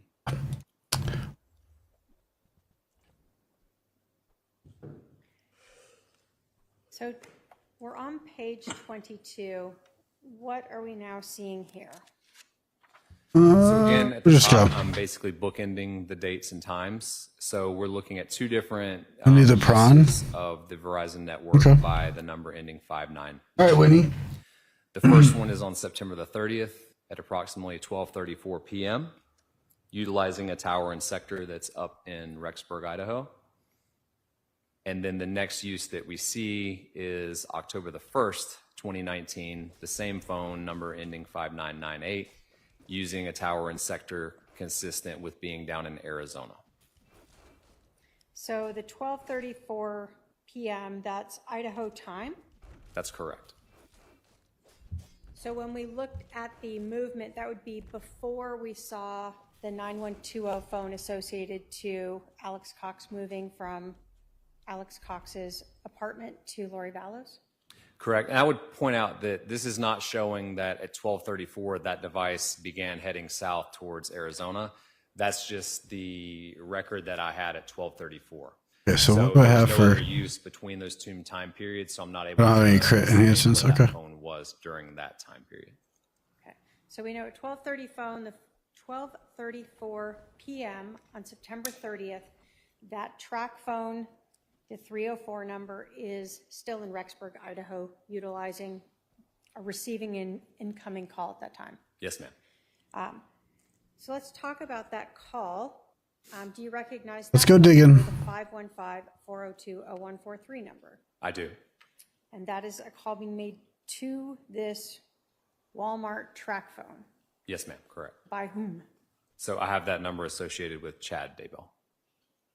So Chad Daybell's phone is calling this Walmart track phone that just was activated a couple days We're going earlier to transform that. on September 30th at 12:30. You get the chance. And then we don't see any call records for this track phone until October 1st, the next day. Yes, ma'am. Correct. We see on this map that you have 9:19 a.m. So this is Arizona. I want the yes, ma'am. Correct. Power broker. And so at this point, at 9:19 a.m. on October 1st, that track phone from Walmart in Idaho Falls is now using a cell tower in Arizona. Yes, ma'am. And do we have it? We've seen the prior box that showed an incoming call. When we talk about outgoing, does that mean this track phone is making that phone call to someone? It does. I was going to say that would be the assumption. Track phone calling at 9:19 a.m. on October 1st. It's the same number from the previous Chad Daybell, the number ending 0143.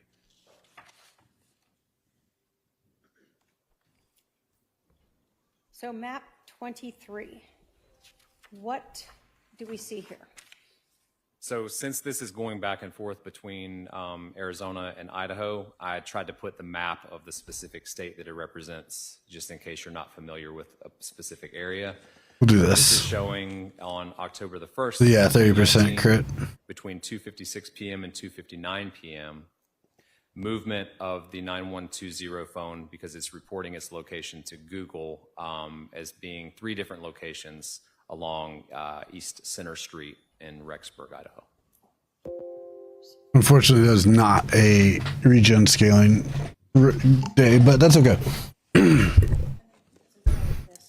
One more bong rip and then we'll switch camera on.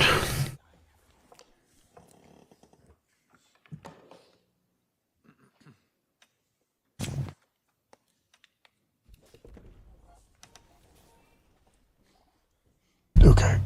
All right, so It should be good for a while now. 2:56 p.m. to 2:59 p.m. Idaho time, we see the 480-351 number associated to Alex Cox. His Google is reporting this location data.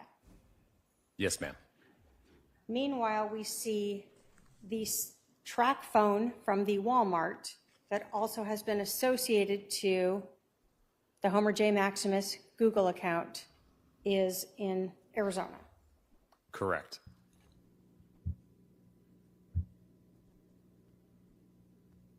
What do we see in this next map? So this is looking at October the 1st, 2019, from 3:10 p.m. to 3:36 p.m. Nope. The 9120 phone is reporting its location to Google, consistent with being in the area of the Self-Storage Plus in Rexburg, Idaho. So did you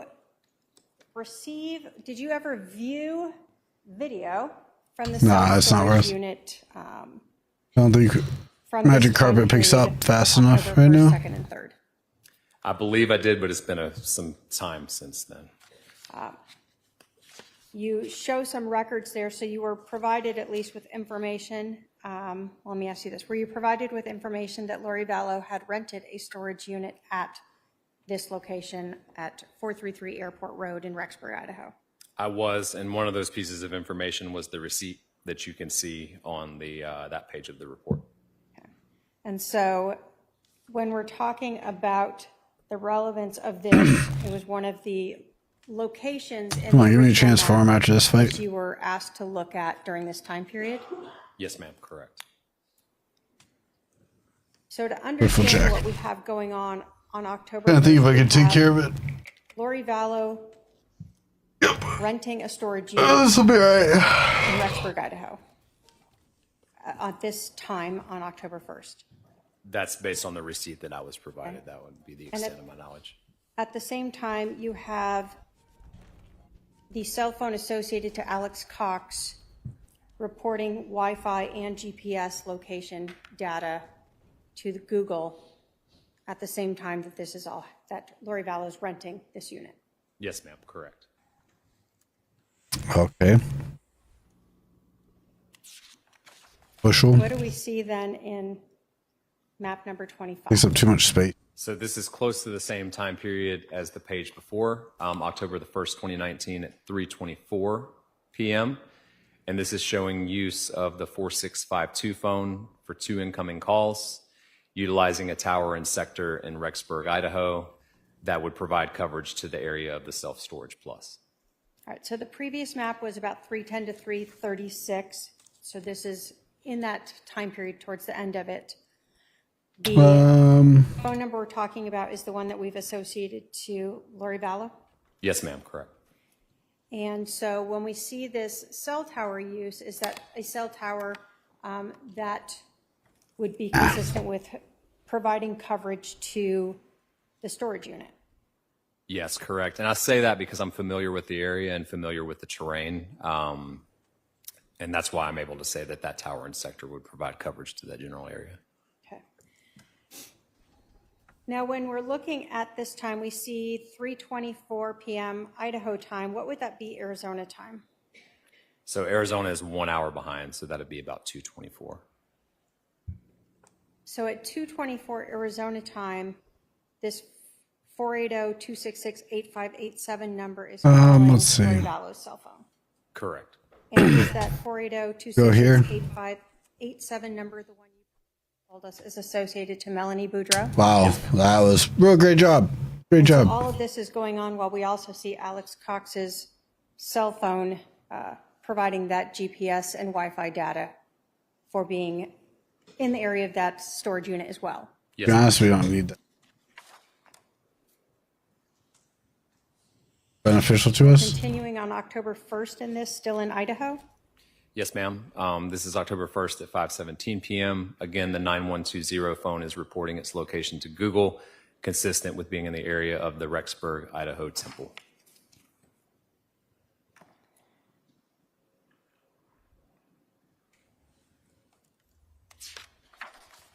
So we've been talking about October 1st. When we get to page 27, are we now on October 2nd? Yes, ma'am. So we had some cell phone or one cell tower use by that Walmart track phone on October 1st. We're just getting slowed a lot and frozen. Cell tower usage by that track phone Let's go. on October 2nd. Yes, ma'am. So this is showing records associated with the 5998 number between October 2nd, between 7:02 and 7:20. Starting over on the left side using a tower, 2 different sectors on a tower, 7:02 to 7:09 on the sector facing west. And then we see a shift at about 7:17 to utilization of the tower facing north-northeast, sector facing north-northeast, excuse me. Then by 7:19, we start to see use of a tower and sector that's just east of that location. My examination of these records, I would say it's consistent with that device likely moving eastbound. So from 7:02 to about we'll do this. 18, the Walmart track phone from Idaho Falls, Idaho, is using cell towers in the area of Melanie Boudreau's residence. Yes, ma'am, that's correct. And then after 7:18, that cell phone, track phone from Walmart in Idaho Falls, Idaho, is now utilizing a cell tower closer to Brandon Boudreau's residence. Let's try this out and see what happens. Is this a continuation of that morning reflecting that Walmart track phone? Yes, ma'am, it is. Can you tell us what this map is showing us? So this is showing the same thing, the 599. Okay, if we add phone ammo to on October 2nd between 7:22 and haze 7:24, potions, utilizing two it'd different be towers. okay. We just don't have much specifically the crit, tower, so like, more in the middle of the page. yeah, it's not two gonna work right different now. sectors of that tower, consistent with being in the area of Brandon. There's nothing else that's crit. So from 7:22 to But I need to 7:24, let her open her back in. cell tower use from that Walmart track phone, consistent with it being in the area of Brandon Boudreau's residence. Yes, ma'am. And this is the same cell phone we're talking about that has been associated to Alexander Cox's homerjmaximus@gmail.com Google account. Yes, ma'am.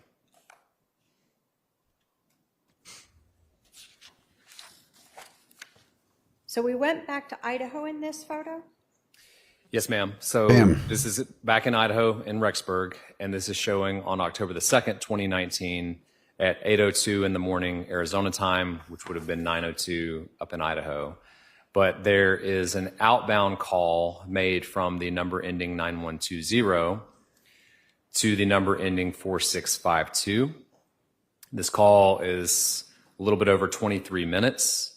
And during the call, both phones are using the same tower and sector, both of which provide coverage to the apartment complex that had Lori Vallow and Alex Cox's units in it. Oh, okay. So it's we have easy to pin them that a way. cell phone associated to Alex Cox, the 480-351-9120, calling the cell phone associated to Lori Vallow, 480-489-4652 at 9:02 Idaho time. Yes, ma'am. Correct. 8:02 Arizona time. Yes, ma'am. And that call you said was not quite 24 minutes.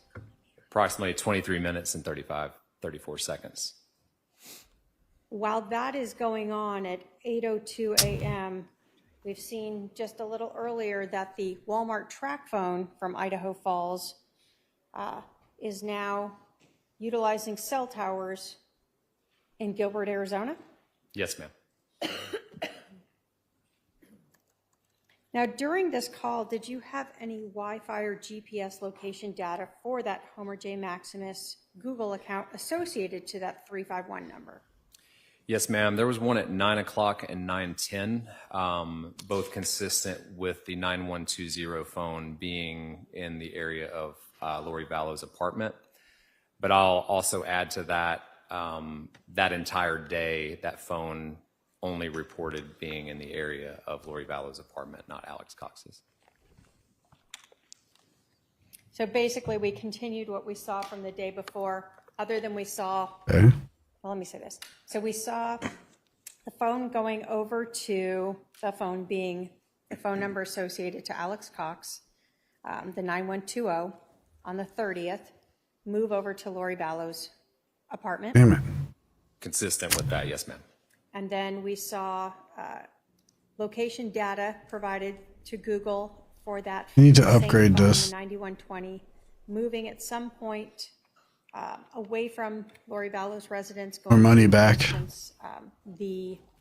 the first, an area near the self-storage unit, Yes, ma'am. going to the temple, Yes, ma'am. and then returning back to Lori Vallow's apartment. Yes, ma'am. And then we have, on the 2nd in the morning, this phone call between Lori Vallow's cell phone, the one associated with her, and Alex Cox's cell phone, or the one associated with them. Yes, ma'am. So as There we we go. get to slide 30, That's what we need. what are we reviewing here now? Where are we at? So we're back in Arizona looking at records for 5998. Here we're looking at October 2nd between 8:39 and 9:16 a.m. And the 5998 phone is utilizing a tower and sector in the general area of Brandon Boudreaux's residence. And there's 3 outgoing calls, 2 incoming calls, all from the number ending 0143. Is that the phone that has been associated, that you are aware of, associated to Chad Daybell? Yes, ma'am. And Chad Daybell is Lori Vallow's husband? I'm not sure if she was at the time, but that's my understanding now. So when we look at this phone, were you aware that the shooting of Brandon Boudreaux at 3875 East Phelps Street occurred around 9:13 or so in the morning? It's been a period of time. I know it was sometime around then, but I wasn't sure the exact time. So in the time period leading up to right around that 9:13 time, that's track phone from Idaho Falls Walmart is utilizing cell towers in Gilbert, Arizona that would cover the area of Brandon Boudreaux's home at 3875 East Phelps Street. Yes, ma'am. It's something it's worth. What do we see here? Try to make it work 31. like a Ford. So here we see starting on October the 2nd at 9:17 in the morning, use of a tower and sector facing north on that tower. Okay, we'll see how Magic Carpet does. Showing use of the 5998 phone, and that If it tower lowers its sector own would provide coverage to the time area down. of Brandon Boudreaux's residence. Then we see a shift starting at 9:19 to a sector that's facing more southeast, and continuing through. Well, if I make it that 9:22, long. we see use of a different tower southeast of that location, consistent with that Dude, device. Jabalion drum, moving man. southeast out of the area. So if we had received information that the shooter in this case moved south to Pecos Road that we see here in the map and then headed away, is that sort of the same direction that we're talking about? The cell phone is using towers in that same direction. I would say it's consistent with that movement. And then we see the cell tower as the morning moves on, going further south and east. Yes, ma'am. I would just say southeast, based on the tower locations that I was looking at in the records. And obviously, you're not able to tell us exactly where this cell phone is because it doesn't have the Wi-Fi or GPS location data being reported. Correct. I'm only estimating locations. It should based on provide records double that I have. damage, yeah. The records that I have are going to dictate how precise I can be with those estimated locations. So here we know the cell towers that are being utilized by this phone during the morning there. Yes, ma'am. And again, when we look at these phone calls, incoming and outgoing, were all of them being made or received by that same phone number associated to Chad Daybell? So here we're only looking at one call, but yes, that call is to the 0143, and it's an outgoing call to that number. So we have cell Oh, towers that interesting. are Well, recording that's the phone, and then we also have phone calls not a starting. good look. So the first call we see after the 9:15 one At on all. the prior page is at 9:22, which is an outgoing call to Chad Daybell's cell phone. Yes, ma'am. What do we see now here on page 32? So this is looking at Google location information on October the 2nd, 2019, between 9:02 and 9:34. The 9120 phone is reporting its location to Google, consistent with being at Lori Vallow's. Nope, never mind. And you've told us that sort of this has been at any time from the 30th when we documented that. Come on, give me something good to feed my Alex Cox, the 91, regen. moving from Alex Cox's apartment over to Lori Vallow's. From September 30th through this time at 9:34 a.m. on October 2nd, did you ever see the phone move back to Alex Cox's apartment? No, ma'am, I did not. Okay. Slide Hey, though. 33.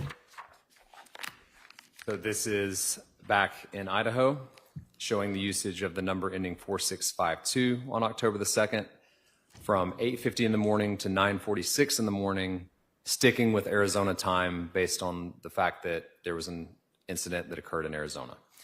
So between 8:50 and 9:45, there's 5 instances where that phone is on the network and utilizing a tower and sector consistent with providing coverage to Lori Vallow's apartment. And there's 2 outgoing calls, 3 incoming calls. There's 1 outgoing call to the number ending 8587, which was associated with Melanie Boudreau. That call's a 35-minute call.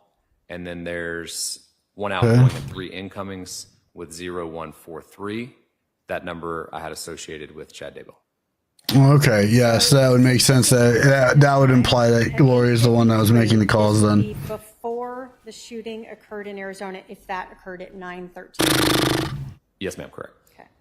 So prior to the shooting in Arizona, we have an outgoing call to the number associated with Chad Daybell. We don't do Yes, bad. ma'am, at 8:50. And then an outgoing call associated to a phone for Melanie Boudreau. And then an incoming call associated to the number for Chad Daybell at 9:01. Yes, ma'am. And then there is a break in time before there is an additional incoming call at 9:44 and 9:45, both of those from the phone associated to Chad Daybell. Correct. And I would just point out that that 1 call at 8:53, that's an outbound call to the number associated with Melanie Boudreau, is An idea for this? call, so it could have spanned a large portion of that time window. So when we see the incoming call at 9:01, how does that work if she's on the phone outgoing? I need to look at the specific call detail record, but that very well could just be call waiting to where both calls occurred during that same time window, but I wouldn't be able to answer that question with the records I have in front of me. That call is just 2 minutes, 2:09. Yes, ma'am. And then when we see the 9:44, we see that's just a 3-second initial call. And Try then this. At 9:45, a 7.5-minute call. Yes. You can focus on slow, maybe. Never get this skill. Never go for this one. So Slide 34. What are we seeing here? So now we're zoomed out again because we're showing 2 vastly different locations of where towers that were utilized by the 5998 phone were. So we're looking at October 2nd between 1:22 p.m. and 8:13 p.m. Starting at 1:22, the 5998 phone is utilizing a tower and sector in Arizona, kind of northeast of Phoenix. And then by 7:53, the phone is utilizing a tower and sector in Utah. When you're one looking weapon? at this and you reviewed the records, the call that we see at 8:12 p.m. incoming from the phone associated to Chad Daybell, that's a 29, almost 30-minute call. Yes, ma'am. Is that the last call that is documented for this Walmart track phone from Idaho Falls? There are additional calls, but I'll explain it like this. So whenever you're looking at a call detail record, if there's an incoming call and then there's duration and there's a tower and sector identified, that shows that that phone was on the network and we can show that that call connected. There's additional calls after that don't populate those columns that would be associated with the tower. And so because of that, you could have incoming calls that would just basically go straight to voicemail because that phone is no longer on the network. So the 8:12 p.m. was the last record I saw in the call detail record where the phone was on the network to receive a call. I'm gonna smoke another bowl. So slide at This is what I want to do in my afternoon. What state are we in? What are we seeing here?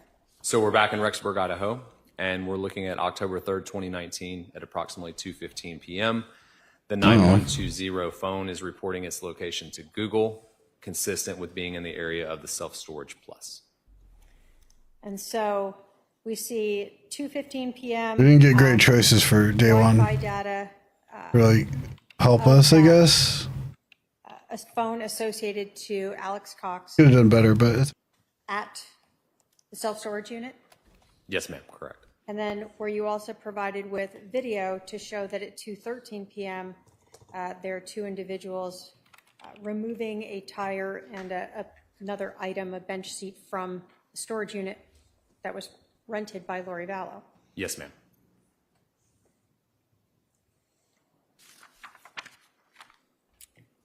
Slide 36. What does this show us?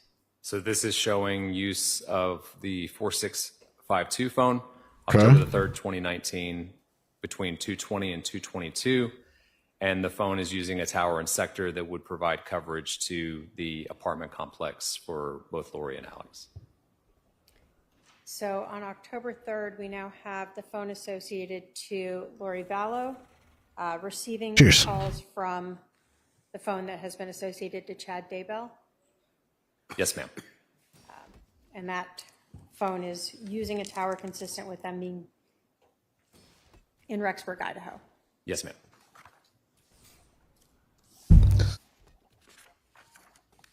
Were there any other network calls that you saw for that phone from the Walmart Idaho Falls track phone?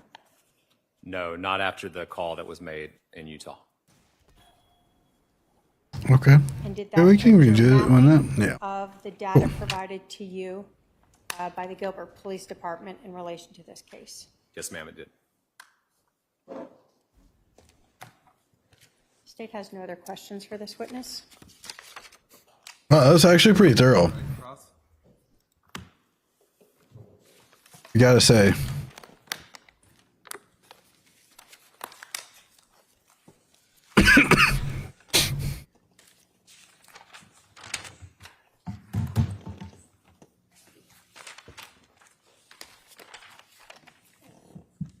Oh, I think we're gonna go shield bot. Shield core. Forget it.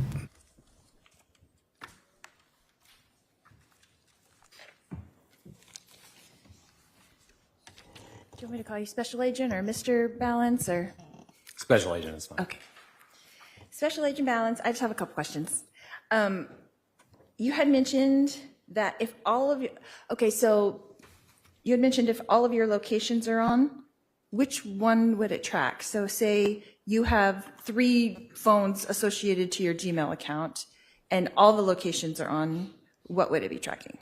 Yeah, so if you were to look at the location history where you had 3 different devices that were reporting that location, whenever you look at the record, they have a column called device tag. Okay.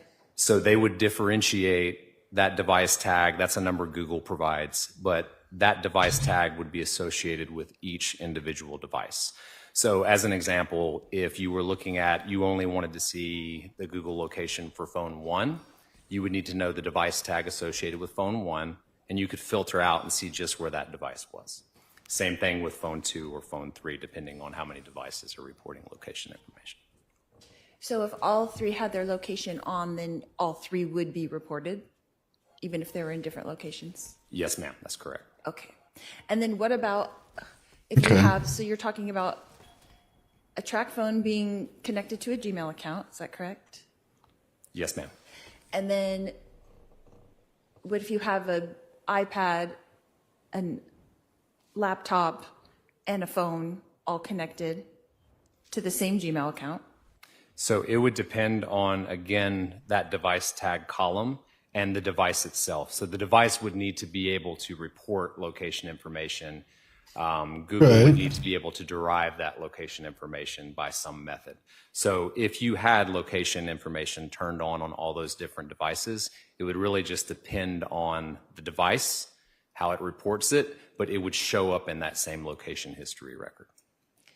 So if you're tracking something and you say phone 1, you don't want the iPad, you don't want the laptop, you're tracking phone 1, you would be able to distinguish that out by that number of phone 1? So I would look in the Google record, the entirety of the record, it would tell you which device tag is associated with which device. And so then I could differentiate which device was being reported and which ones weren't. Now, where did you get your who sent you the information from Google? Did you get that directly from Google? I had missed that. No, so those records were obtained via a search warrant. I believe it was somebody from the investigative team in Rexburg. Okay. But I wouldn't be able to provide you a name of who sent those records down. And how did those records come to you? Like an email or something? Or how? Yes, ma'am. They would usually be sent via email. So is that like, it's a lot of data, right? So is it one giant email or several emails? Okay, so Angry Balloon Bot works. Specific to this Good. case, I can't remember whether it was sent via email, but we do have options to send larger files. And so if it's a Google record that has location history, has a bunch of different services that are being utilized by that user, it could be a very large file, and then it would be sent electronically to me. Through like a To the pen left. drive or a flash drive, something to that effect? We have some ways that we can send it electronically that they're capable of transferring larger files, per se. And so the data that you received from this email or from a larger, did you receive it from an email? You don't remember if you received it from an email, is that correct? I don't recall. I would say that given this particular file, I know We'll grab that, just so I would maybe swap out. guess that it probably came It's your- via a transferring platform versus email. Okay. And then if you don't know who you got it from, how do you know if that information is accurate? So I'm basically mapping out records as I receive them. So I would look at the certificate of authenticity. I would ensure that it's a record that came from Google. But aside from that, I'm mapping records as I receive them. So you don't We'll have take more any credit. way to know if it was altered before it got to you, basically. Correct. Yeah, he takes what he's given. That is what he's given. He's using. And you're saying Pretty that you're simple. getting all of your information directly from Google. So would it be different information if you had the phone itself? Or are you getting all the information from Google that you would have? Okay, let's do this. Let's do. So with CAST and the specific unit that I'm assigned to, we're not looking at information that comes out of the device. We're looking at the records that were Oh, generated. yeah, check away my shield, please. So although we could get information additionally from the forensic download of a phone, what we're looking at is those records from the providers that are maintained separate from the phone, if that answers your question. So my question is, would you have more information if you had the phone? Yes, absolutely. Okay, so you could track it better, per se. I wouldn't say better. I would just say that you could potentially have more information that would help determine whether the records are consistent with the overall picture of I get what force field, I both guess. the carrier records are showing and what the phone records are showing. So as an example, my phone right now, if I'm sending text messages back and forth, those messages have content, they have context of, you know, if I say I'm on the way to the airport or I'm going to leave here in 10 minutes. Separate from that, you have the records from Verizon that would show feasibly where my phone was. Now, if you marry those records up, you definitely have more information and you could tell the story better, but one doesn't necessarily one's not necessarily better. It just depends. I have an idea. So one doesn't negate the other, it just confirms it. Sure. Okay. So is it typical, would you say, for people to have more than one device associated to their email? Sure. Yeah, this day and age, I would say so, just because a lot of people have more than one phone. More than one phone, more than one, like a laptop. 5 iPads and 5 phones and a couple computers, all generated and giving Google information from the same Google email?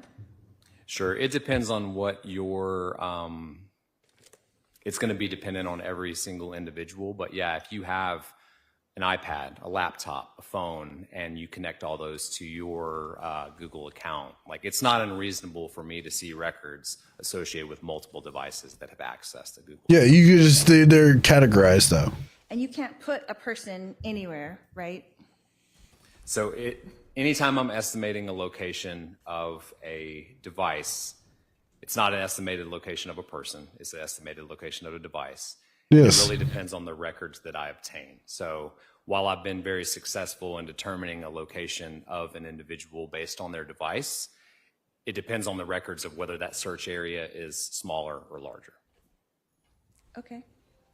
So if you were to give a teenager a phone associated to your email account, and they're at an amusement park going on a bunch of rides, and then you're doing a download, it could look like you were in all these places, but you were really not. Is that true? Can you rephrase that question a little bit? So if you just had a track phone that was associated to your Gmail account and anyone else had it, it would look like you were in that place. So the device, if the device is reporting to Google its location information, then I would look at those locations that it's reported as the areas where that phone was at a particular date and time. Right. All that. So you can't put a person anywhere, but you are locating the device. Is that correct? Correct. I'm locating a device. Okay. Okay, I'll take gold. It'll be all right.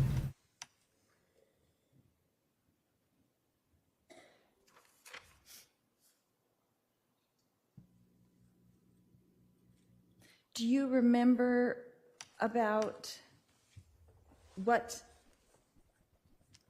Do you have any questions, ma'am? Are there questions in the room with us right now? you had said that on October 3rd at 2:15, the device was at the self-storage plus. Was that the track phone? No, that was the number ending Oh, 917. those fucking heels. That was Okay. reporting its location to Google as being consistent with being at the self-storage plus. And did the track phone ever, I want to say ping, but give a location in Rexburg after October 3rd? Not after October 3rd, no ma'am. Do you remember the last time when it did? I know the last time in the call detail record was that page where it showed the phone being used in Utah, and I believe that was October the 2nd, towards the evening hours. Do you know where in Utah that last location was? If you were to pull up that page on the report, I could give you the area, but I know it was southeast of Salt Lake City. Okay.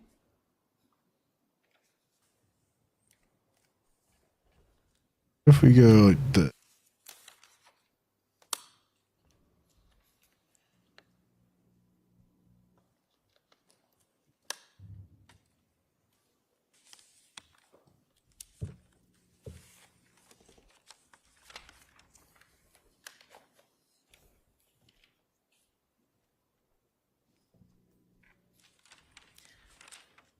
There was something about the meters. So Oh, jeez. when you were talking about, on page 6, you show the 3 slides with the sectors.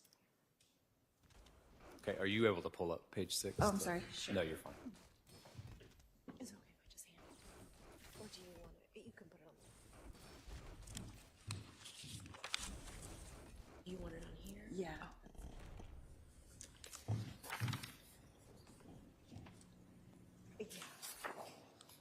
You need the projector thing. She's a mess.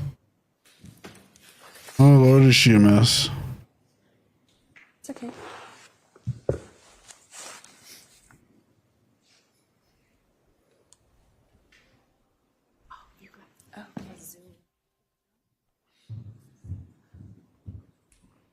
Technical.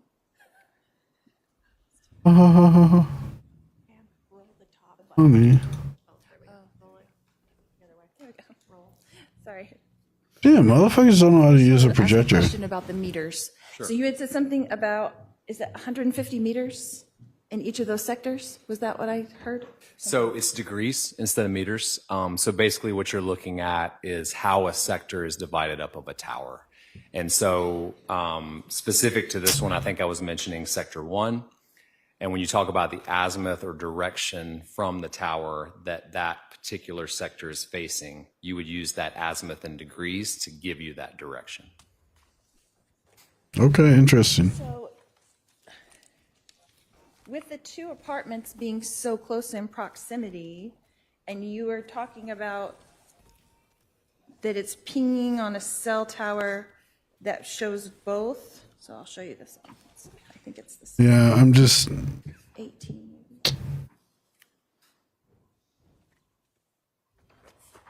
Oh yeah, they're probably not going to show him or show the screen because of him.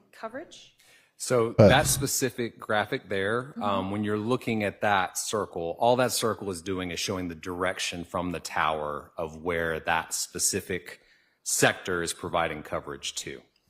So in this instance, that tower, that sector is facing northwest, and that particular tower and sector is providing coverage to a great deal of Rexburg, but included in that coverage would be the apartment complex for both Alex and yourself.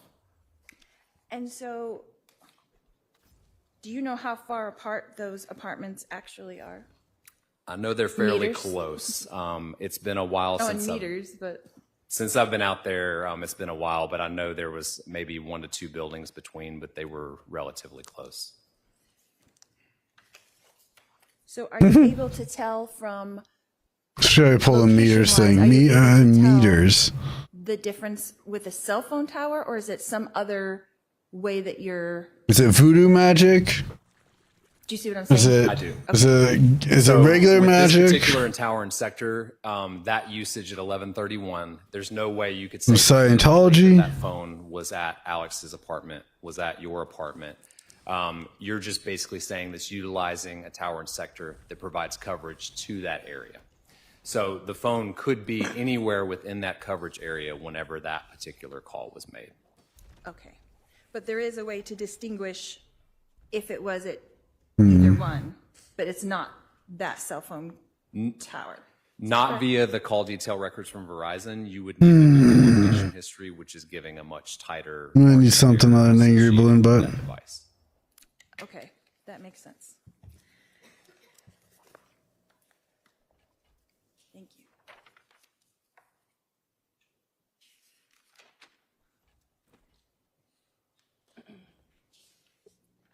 So when you had spoke about the Walmart, I don't know what page that is, but you were showing that according to Google, is that correct, that a phone associated with me and a phone associated with Alex were in that Walmart shopping center? Is that So correct? I think you're talking about page 16. So there's 2 different pages associated with that statement. The first one is the 9120 phone reporting its location to Google, and that's where you can see multiple locations consistent with being at that Walmart in Idaho Falls. The page following that is looking at the phone associated with you that was utilizing a tower and sector that would For your provide coverage apartment. to the general area of that Walmart. Oh, okay. It's 2 different, basically, versions of records that are One's more precise, one's estimates as to where the general area. Okay. One is a phone call, so it has an outgoing tower. Is that correct? So one is looking at the Verizon network, and so One's connected to utilizing that Wi-Fi. specific tower and sector for that. I can't remember whether it was an incoming or an outgoing call. Whereas the Google location, that's information that that phone is reporting from either GPS or Wi-Fi to Google as where it's located during that same time period. So could it connect to Walmart Wi-Fi? Does Walmart have a Wi-Fi? So it wouldn't need to. If Walmart had a Wi-Fi, it doesn't necessarily need to connect to it. It just needs to see it, because when the phone takes a measurement and sees that it's has a certain signal strength from that Walmart Wi-Fi, then it is able to estimate where that phone is, because Google knows where that particular Wi-Fi hotspot is located. Do you have the ability to track someone walking around in a Walmart? I mean, if you looked at the Google, Interesting. if you're looking historically and you wanted to see, like, did an individual go to a particular aisle in Walmart? No. I think that would be a stretch. But you can see that they go to different Whether sections. they were in landscaping or over on the grocery side. It all depends on the information that you have in that record from Google. So if those margins of error are super small, You could potentially estimate that, but it's not likely. Depend on the record that you have specific to the device that you're trying to locate. Right. If you have the actual device, could you pinpoint that more accurately?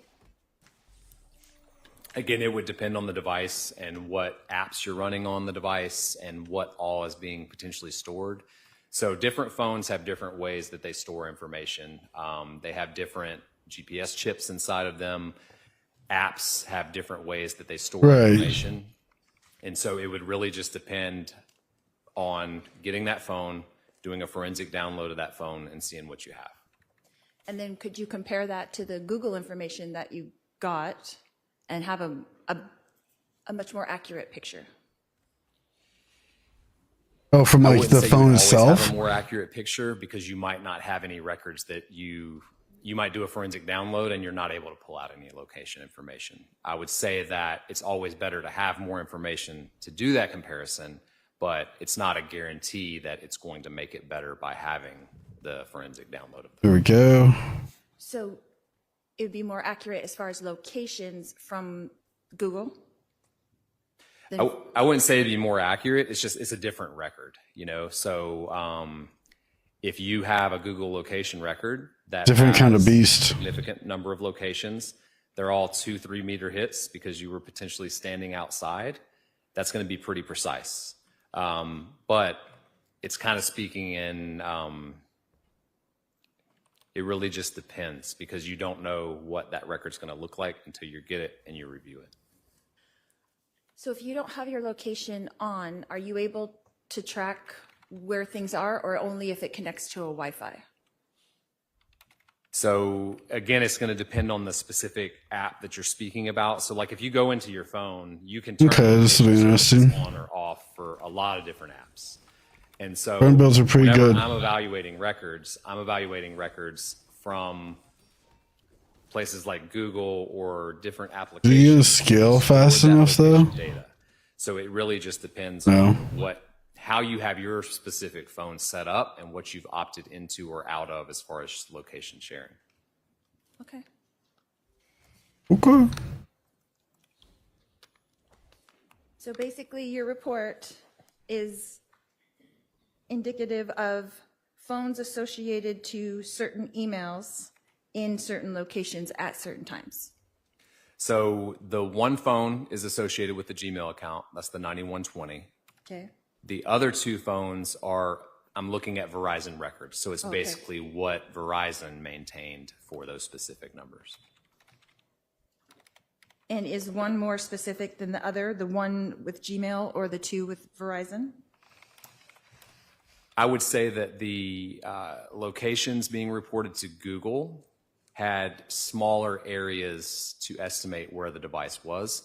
When you're talking about the Verizon records, we'll just take this that I one. had, I'm only able to estimate a general area based on what the coverage of a particular tower and sector provides coverage to. Okay, and what is the radius of that, the tower coverage of Verizon? What is that? So if you go back to some of my earlier statements, it's going to depend on where you're located.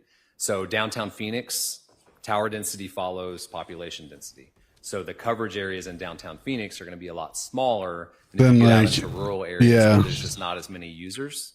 And so because of that, that coverage area is going to be large.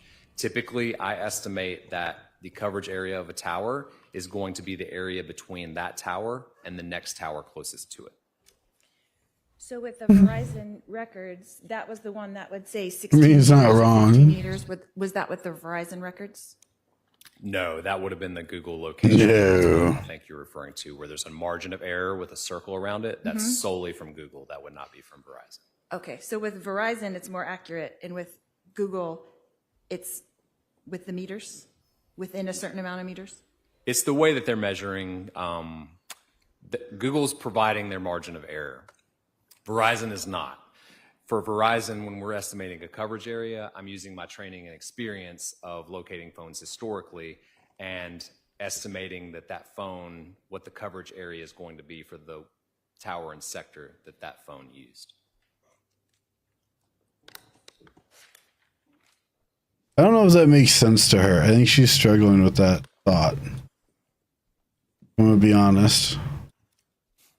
So is it which one, the Gmail or the Verizon that is giving you the information that there was Like she's no confused on what was actually giving away her location. So whenever I made that statement, it's based off the. Tell me my cellular device gave me What I'm away. looking at is for a period of time, every Google location. Hold on. Every line in that Google location history record. So whenever I'm looking at those and I don't see that that device has either moved or gone to Alex Cox's apartment, that's all from the Google location record. Right. So if a phone was just in a car driving around, right, then it would show it in movement everywhere that car went? It would depend on if it's reporting its location during that movement. So let's say, for instance, that car left a parking lot of that apartment complex and drove 15 minutes north and then 15 minutes back. As long as there's a Google location record during that 30-minute window, that's where I would be able to say that there was movement. But if there's a record at 9 o'clock in the morning and then there's not another record until 9:30, I can't say definitively that that phone didn't move during that 30-minute window. All I can say is this is where it was at 9 o'clock and this is where it was at 9:30. Because it's not reporting. Correct. Okay. Every estimate that I make is based on there has to be a record in a line of a record for me to determine. I mean, that makes sense, though. Kind of need something. Can you explain that to me, what it's reporting? So if a phone is off, it's not going to be reporting anything. But if it's just sitting there stagnant, it's not going to be reporting anything? Can you It explain depends. Typically, I've seen in records that I've reviewed on a regular basis, if a phone is stationary, it's not going to report as much. And if it's moving, it potentially would report more. But again, the phone has to be on and the phone has to be opted into location history. And that's what's going to generate that record that's maintained by Google that I can then evaluate and see potentially where a phone was in the past. Ooh. Okay, so you have access to Interesting. what is being reported. So I would have access to the Google location record. Right. Only what the phone is reporting or what the device is reporting. To Google, yes. Okay. And you made your report off of what was reported, and it's not, I'm just trying to get to, it's not constant. You're not getting a phone record from, like, say, September all the way through October, and you know everything of where that went. Because it wouldn't be reporting all that time. Is that accurate? So I'll give you an analogy. Maybe this will potentially help. But if you think about, you live next door to your neighbor, and your neighbor's car is in the driveway. They've got a red car. Time is skill. So at 9:02 in the morning, you go and look, the neighbor's car is in the driveway. 9:45, you go and look, and the neighbor's car is in the driveway. And then one more time at, say, 11 o'clock, you look, and the neighbor's car is in the driveway. You can only say that the neighbor's car was in the driveway at those specific instances because that's when you looked out the window. You could reason that maybe that car was there the entire time, but you can only definitively say where that car was when you have an instance that you looked out the window. So it's the same thing with the Google location record. So I can estimate where It's literally 5 poison. There's a date and time, Every small item is. latitude and longitude, and a margin of error. If that's not present, then I'm not able to estimate And during the window of inactivity where that device is. So in potentially get lowered. there could be blind spots where you don't know where the phone was or the device was or what it was doing. If there's not a location record, I can't map it. Okay. Okay, that's fair. I think that's the best you can do with that, though. Because if the phone's not giving reports, how are you supposed to know? So, Detective, in your years working as a cast agent, have you Goddamn. multiple Google records, Yes, ma'am. Verizon records, Yes, ma'am. track phone records? Yes, ma'am. And you told us that part of your process is to always look at the certificate of authenticity. Yes, ma'am. Was that done here? Yes, ma'am. Did anything about these records appear to be unauthentic or modified? No, ma'am. When you are mapping and creating these maps for us, are you just using the data and just showing us what it says? Yes, ma'am.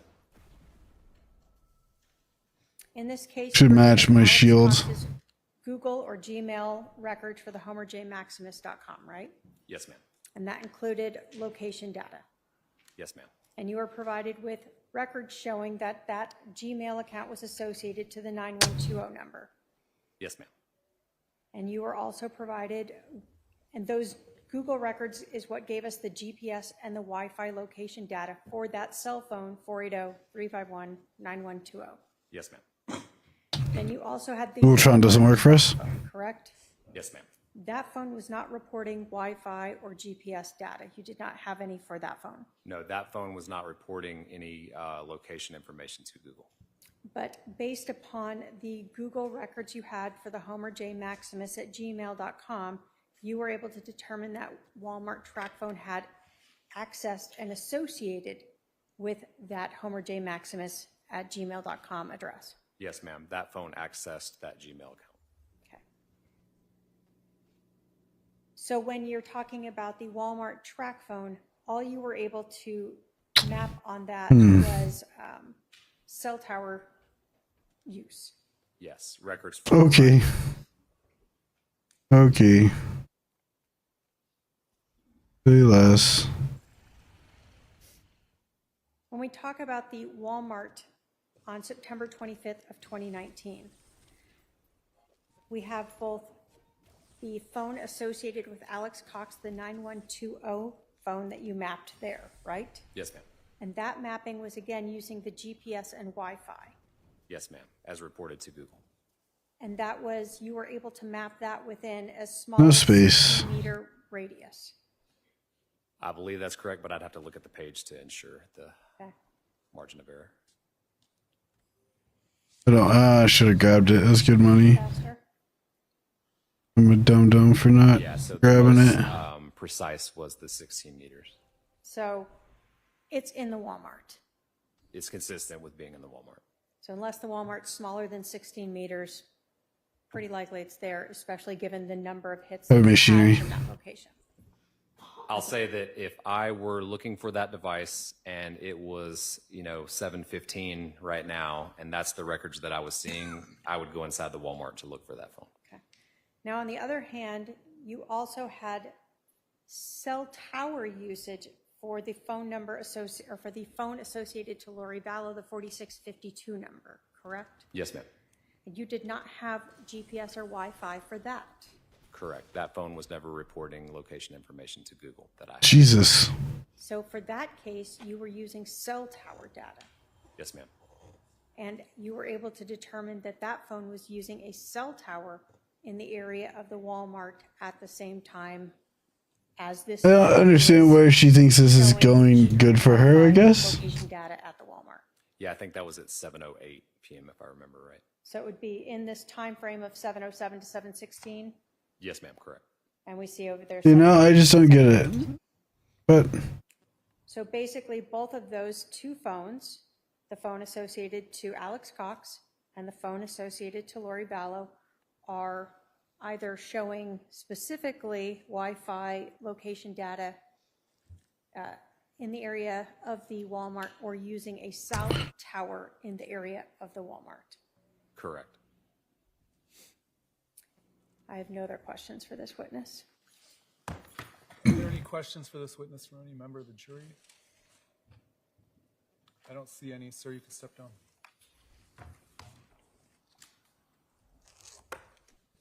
Your Honor, at this time, the state is going to rest.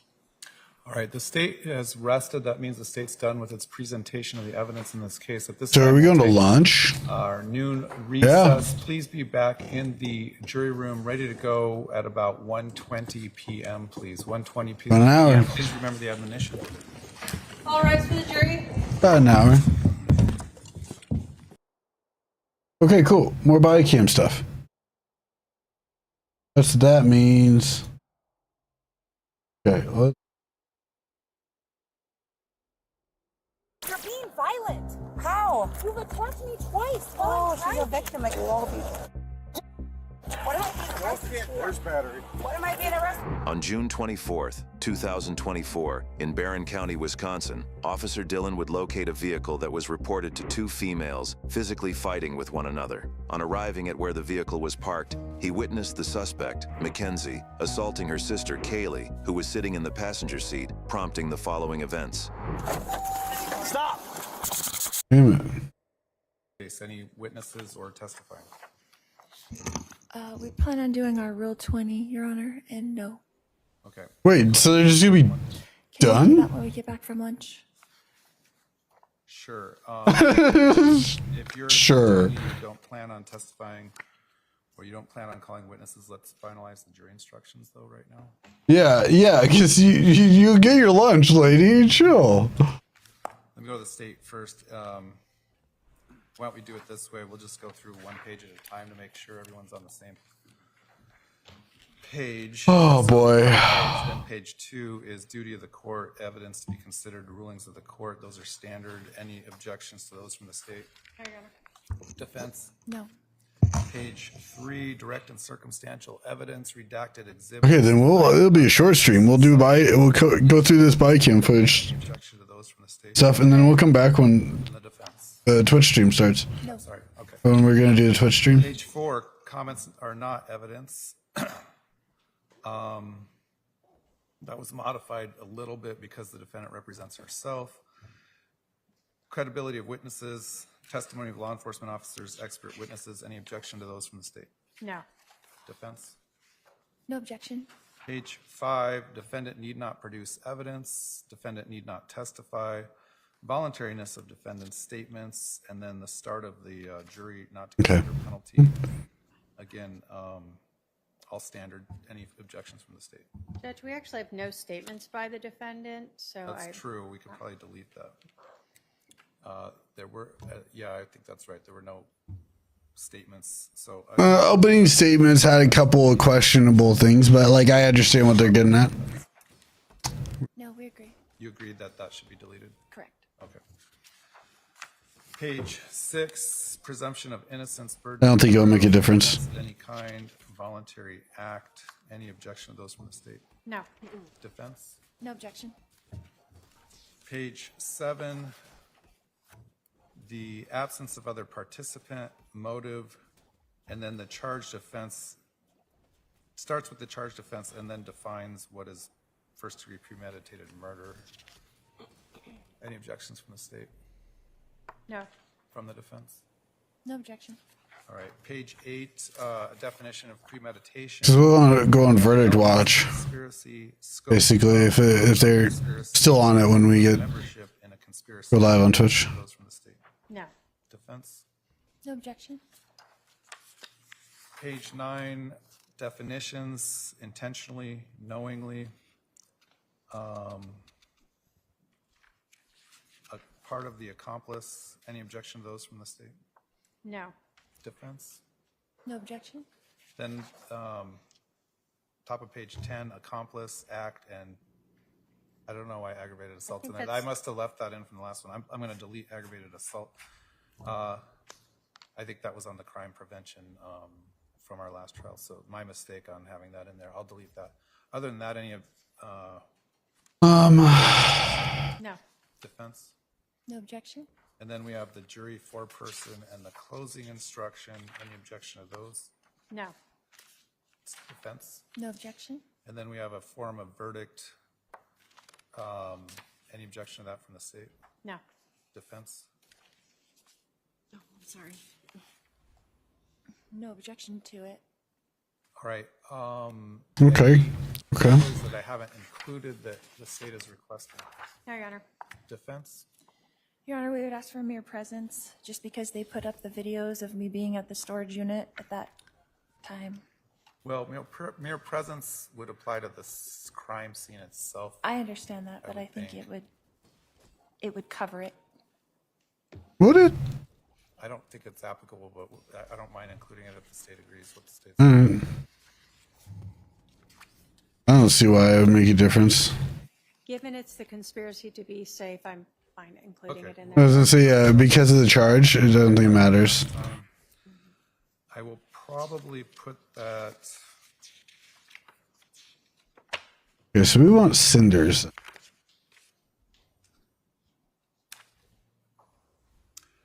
How about if I put that right behind absence of other participant?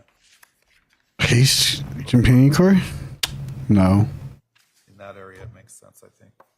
That's fine. All right, any other additions? That's All right, it, so Your when Honor. we come back from lunch at 1:20, the defendant will make a Rule 20 motion. When this when the jury comes back in, I'll turn to the defendant who is telling me she's going to rest her case at that time, and I'll read the instructions, go right into closing arguments. All right, thank you. All right. Oh, sorry.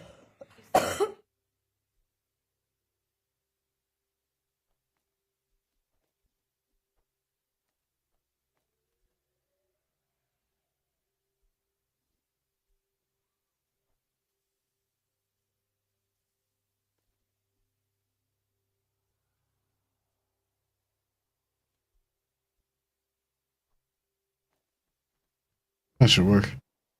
Okay, back to body cam. Stop.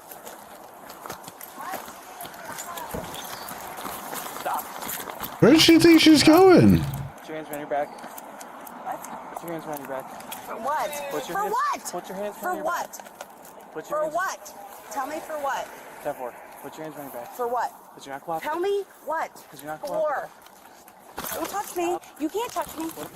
You can't touch me. You can't touch me. No, no, no, no. For what? Put behind your back. For what? Give me your hand. For what? Give me your hand. For what?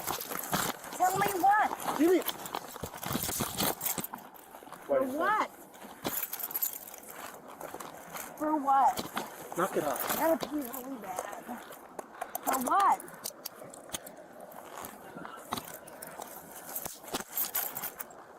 For what? For what? For what? Give me your other hand. What did I do? What are you coming at me for? Give me your other hand. What you're coming at me for? Because you got. I literally watched For you what? punch her. Tell me. I watched you punch her crasher in the face. I did not punch her. Put it in the face. Like my sister. It's my sister. Give me your other hand. For what? Give me your other hand. For what? Talk to me about you. Give me the other hand and we'll For talk. what? No. You can't put me in arrest. Give me your other hand. For what? This guy's arresting me for what? Give me your other hand. For what? Give me your other hand.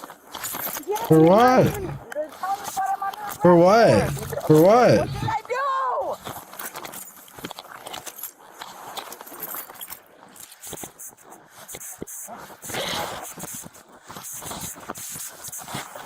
What did I do? What did I Homegirl. Homegirl, you got the wrong fucking issues going on. What am I on? Why are you doing this to me? Tell me why first. Tell me why first. Tell me why first. Why? Why? For what? Give me your hands. No, talk to me. Girly, this is too aggressive. No, I didn't do anything. There. If you weren't such a fighter to this man, I don't think that you would be just comfortable. What did I do first? Talk to me. Hey, Hey. I got a camcorder on me Oh, too. we gotta. For what? Talk to me. Tell me first, and then tase me, you little. Domestic sister. Domestic what? Just stop. What did I even do? You're done. Stop now, please. You're done, kid. You're done. Again. You're done. I'm gonna go with it because she's a victim again. You're done, kid.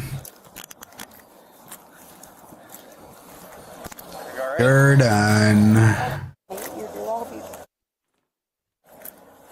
Oh, that's a little mean. Rude. We got the situation under control. Ouch. Hurt my feelings there.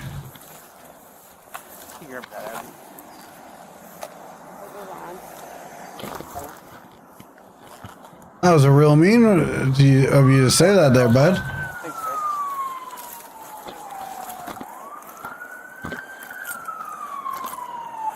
Yeah, we're gonna keep single slot items going.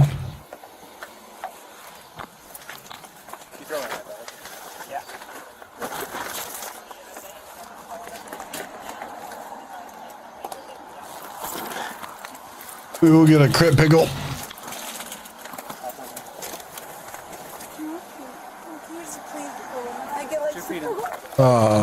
Ma'am. Roll your window down as long as you're not yelling out the window. You're barefoot and cuffs, crying, begging. Yeah. Barefoot and begging. Back of a car. Rough. That's rough. That's calling my dad. Sorry. All right. So this obviously started in Washburn County. Probably. Can you tell me a little more about that? I've just been trying to drive my sister home, and it's been an argument, and it's just she sometimes gets violent, and it just she broke. You don't have to put up with that anymore. I thought maybe she'd calm down, and then she didn't, and then it started getting like I don't know what else to do. Like I need help. Right. I'm kind of stranded here. And so I was going to try to come in here and call, like, at first get directions, but then it sounded really bad. So then I came out here, and then she was going to try to drive. And I was like, I'm not going to let you drive. Like, oh, right. You know, like, So you're driving? yeah. How come you're in the passenger seat when you're... Because she was trying to, when I went in, because she broke my phone, so I came in here. I'll still be at Twitch And then he told me, like, tonight. and I was like, so then I came out here. I am doing well. Quite well, actually. She wouldn't let me into her phone. Like, so then I was sitting there trying to. I know you can't hear me, but I'm doing quite well. I can update you when you get home. Take the keys inside with you? Okay. I'll probably get a nap in. All in the car. Why don't you give us EMS on a virgin? Yeah. We're sisters. That's my sister. Okay. Is she drunk today? Yes. Does she use any other drugs? I don't. Drugs? I don't know. Prescriptions? I don't know. She's 30. I'm 39 years old. She's 35. Ow. I can only tell you that I know that she was drinking. I don't know anything else besides she was being violent. So when you were driving, was she like hitting you? On Yes, the like she grabbed me by the I see throat that. at first. We're just finishing up this Yeah, game. she's been like she comes at me while I'm driving. And body cam. And then I was just trying to get home, and then this is like the second time where I felt like I don't want her to get in trouble. I don't know what to do. That's a rough spot to be in. That your family's putting you in. I'm sorry. Do you have a driver's license or anything on you? Yeah, it's expired today. It's my birthday. Not too worried about Yeah, girlie, they just need to ID you. For you so they know who they're talking to. That's all. Snuck up on you.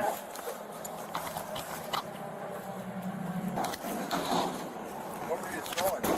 Huh? You were throwing some stuff? What were you throwing? I wasn't throwing anything. Well, we had somebody watching you on the dash cam and you were throwing something. Were you throwing stuff in and out of the car? Just right now? No, before when they were fighting. I literally have all my Oh. I just threw the camera there. It's a real monster camera. I work outside. I put my cigarette butts in my pocket. Where's my Discord? And I just pulled over here because I didn't know what to do. I forgot. I could just do that. Get home, and then What's I in came this that you threw away? cigarette butts. Like I told you, I don't know what you're talking about. We didn't What else is in here? There's a baggie in here. garbage from like the top of a cigarette. I'm going to cut this open. You can cut it open. It's not. I can't tell, so that's why I'm asking you. This is what you threw away. Did she maybe stick? Who thinks? How many of us think? Because I'm in this camp. That she tried to shove like cellophane drugs into the can and like try to toss it like it was no big deal. Like because it's a regular can, didn't think that they would actually go and grab it. That's what I think, personally.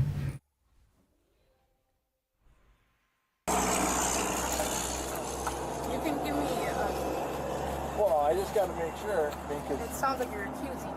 Well, my chief was watching the car in my dash cam while I was over here with your sister, and she saw you going in and out of the car and taking this to the trash can. So this is where. Oh, I threw a pop can away because I didn't know what to do. So your sister's having an altercation with law enforcement officer. What am I going to do? She's already been physically throw a pop violent can with away? me. She's been physically violent with me. I needed help. I thought you guys were helping. I thought this was my time to breathe. I've been driving with her grabbing at me. Well, I'm just saying, like, it's kind of I'm odd. sorry. Yeah, well, look God. As ridiculous as it does, but it's just my sister has had too much to drink and need to go home. That's all I was trying to do. Okay, she's just trying to look out for her sister, but is this me? Oh, no. Yeah, I just said that. I didn't walk away, and I'm not trying to hide it. We appreciate that. So we have a canine here, so now. I'm not trying Oh! to right now. I was just trying to get home. It's my birthday, but Okay, alright. Now, what's the over-under on the likeliness of her having drugs in the car?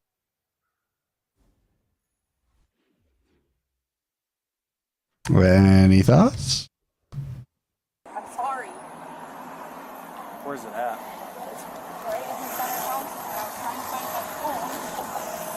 I think there is, and I think she's going to say it's her sister's. I didn't know that was in there. Grinder and. Ah, they already found paraphernalia. Hey. So close. One of his flowers. Well, I don't know what the difference is. And she's got some sequins coming with this one. It's like in that bag. Yeah, she said that was her sister's bag. Ah. Well, obviously, you had a little bit of. Okay, I fucking called it spot on. Literally, she already said it was her sister's. I'm too good. Some bud and a para. Yeah. We're not gonna take you to jail for that. Okay. They give you a couple citations though for it. Okay. Okay. Sorry, thank you. I appreciate it. Yep. Yeah, thank you for coming clean about it. Domestic related charges. And then what? Should she get out tomorrow? Or does she get out Well. tonight, or you gotta Yeah, she'd bail? have to see the judge tomorrow morning. So. Be there tonight at least. Okay. You guys ready? Yeah. All right, we're gonna take you to jail. Are you gonna be a problem? Let's go. Let's go. For what? Oh, wait. I am a Don't resist. Oh, Jesus. What are my rights? Well, you always have the right to remain silent. He already read it. What are my rights? What am I being arrested for then? What am I being I'm sorry, it's so funny. Stop resisting. What am I being arrested Resisting arrest. for? Tell me what the f I'm being arrested for then, you bite. What am I being arrested for? For what? Get in the truck. What am I being arrested for? Resisting arrest. What am I being arrested for? I just told you. That's the only reason? What am I being arrested for? Where's battery? What am I being arrested for? What am I being arrested for? Tell me you right. Tell me my right. What am I being arrested for? Just told you resisting. Stand in the Well, what was it before then?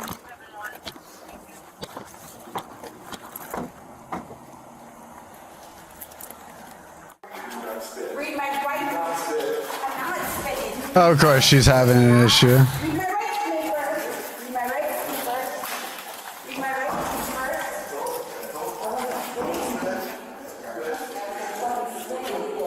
Read my right to me. You can't do that. You can't read my right to me. Read my right to me. For what? You can't read my right to me first.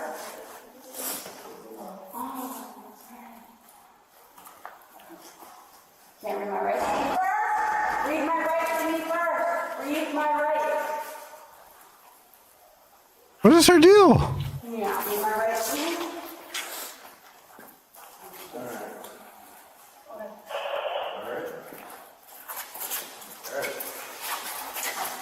Can't read my right to me first.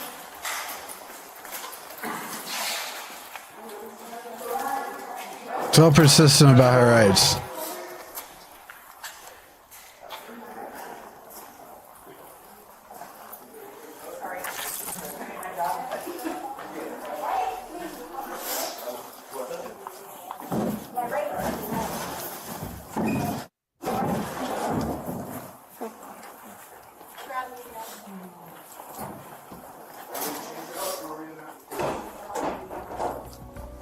Mackenzie was then swiftly transported and booked into Barron County Jail on several charges for battery. That tracks. Ultimately, she was found guilty in court only of battery to a law enforcement officer and was sentenced to 1 year probation. Please consider That was showing your lucky of support her. by liking this video if you I want wanna to see get more of that. these cases with a... Okay. All right, let's finish up this game.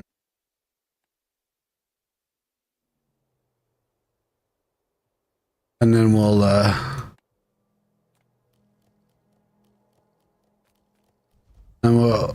call it for the YouTube stream, and we'll be back in like an hour and a half, 2 hours.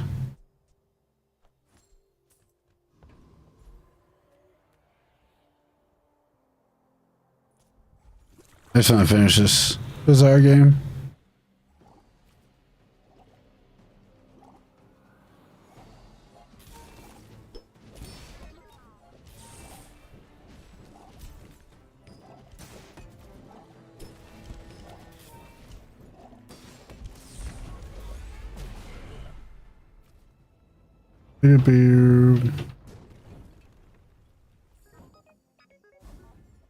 Yeah.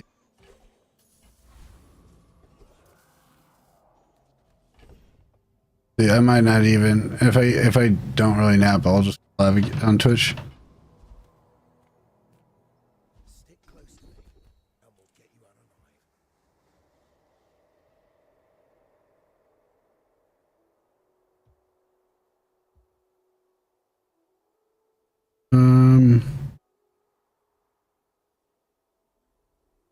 We'll grab this in case I can get Freeze Ray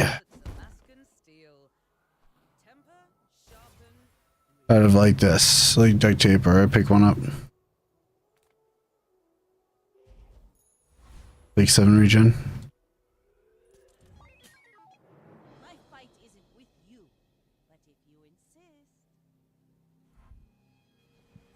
Because we'll get, and I'll probably even be live on YouTube as well later tonight. I know I'll be live later on Twitch so that people can still get their streaks and stuff like that.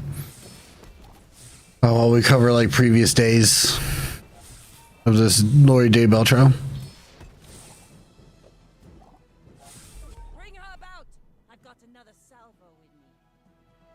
This is an interesting build. Like it probably could have worked. It had not gone against my burn. But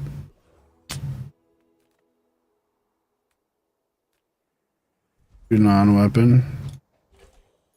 So, okay.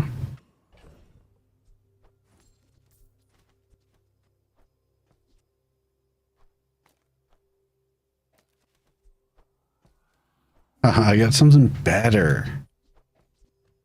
Loser Ray actually is really good for us. I wish I could use that. I needed that.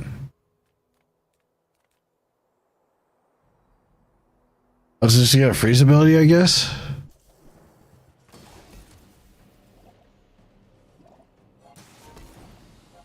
Or freeze item. Maybe like ice cubes. Ice cubes would work.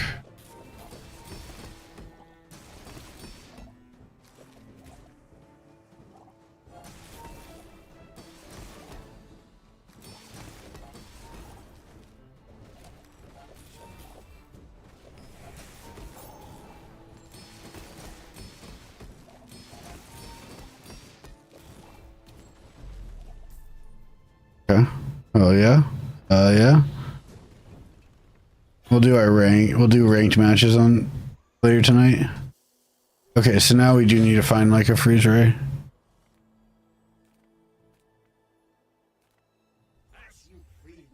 Bug.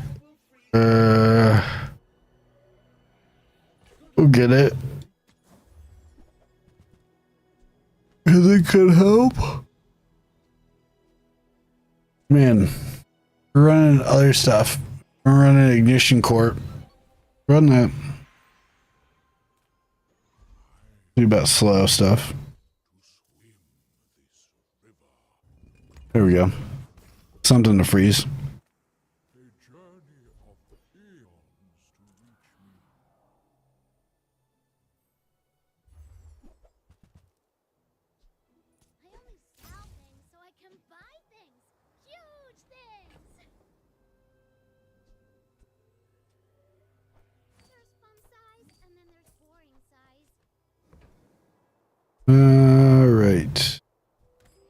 we don't need anything else right now. I think we'll be decently well. I think the addition of loser rate really actually helps us a lot.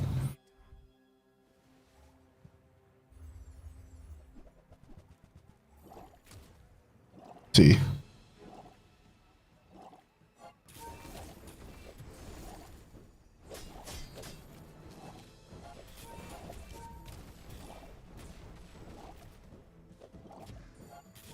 Like, I think the multicast is worth. It's just worth. Especially because it procs. It charges these 3 seconds then.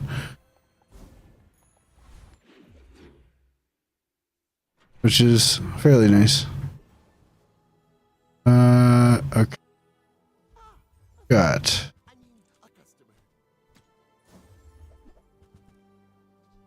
Sure.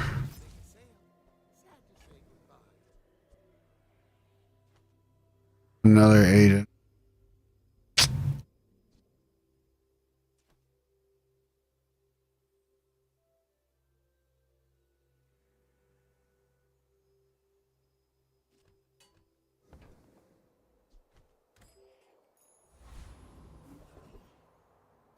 Okay. See if we can get a turbo friend. Yeah.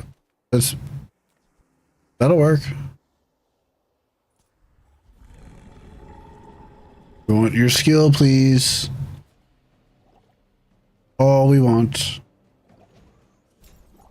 I think that the haste turbo on it, the doll will work.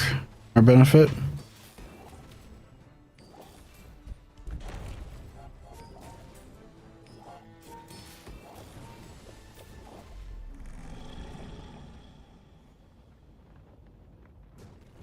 Come on, give me Waters of Infinity.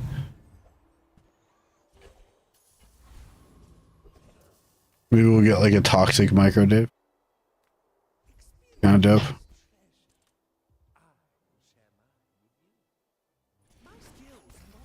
Actually, that's a good idea to do that.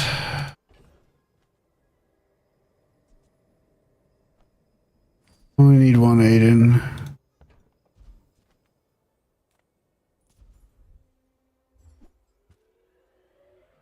That's just. I hate that you gave me that. Really annoying.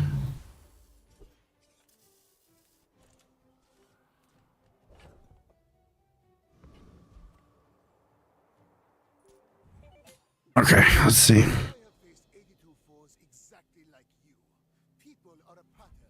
Ooh, Shoko the bunny. Petrifying gaze? Okay. You got regen boost. Alright. Not bad. I do think I'm gonna burn you past your regen here pretty quickly though.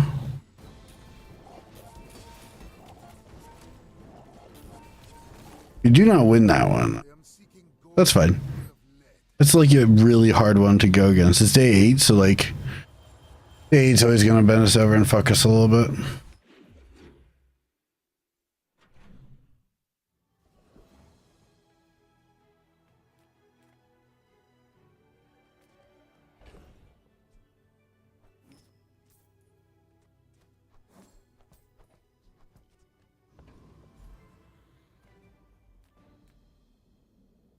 I guess we'll just do what, Matt? There's no one keeping track of reality. You know? We're all far too busy.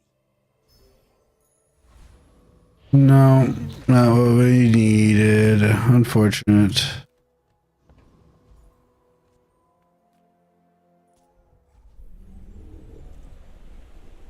We could, I guess we could just use Tropical Island.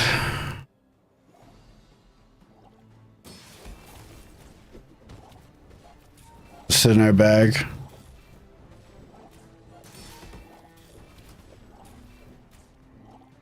I guess if we got something else to give us a reason for Aiden. then,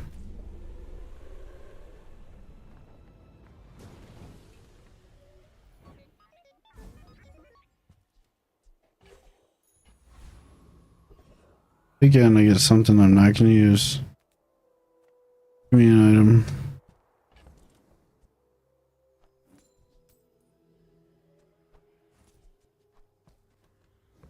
That's crazy. That's going to give me a diamond one. Fucking diamond.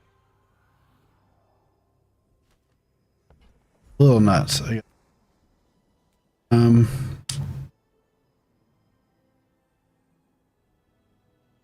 The shield would be 10 times.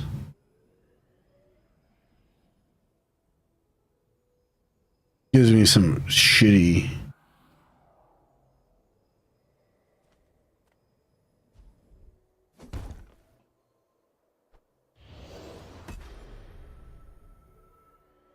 It'll scale.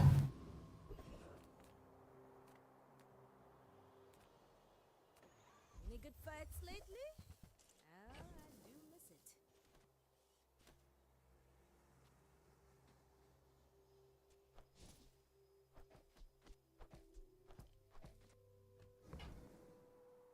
There's such a full backpack right now. Kind of nuts. Okay. Oh.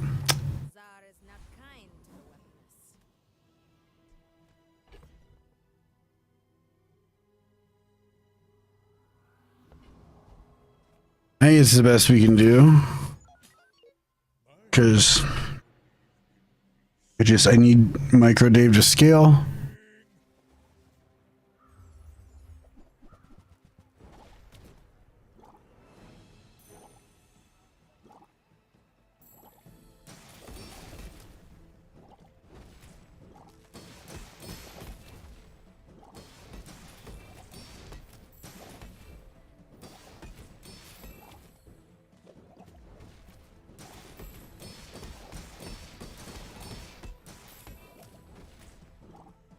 Which one?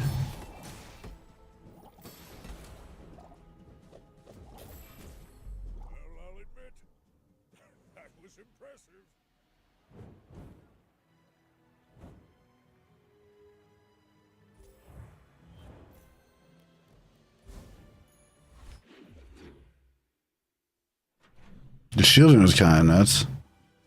Okay, interesting. I shouldn't. That, I guess. Nope. Alright, we don't need to buy. We will.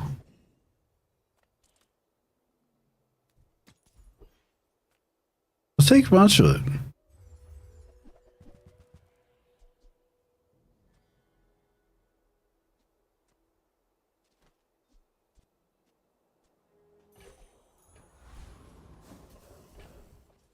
Don't need shield. That.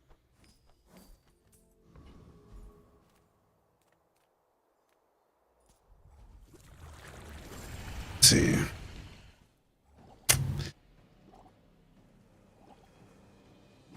Don't think that that will help us.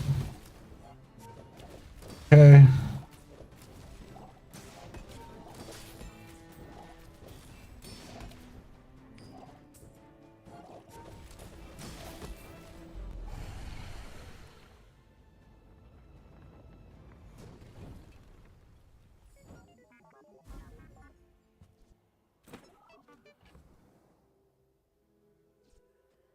All right, Aiden, gotta go.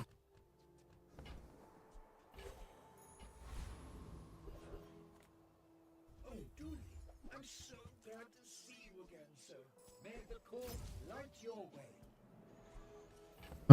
Okay. Sell this.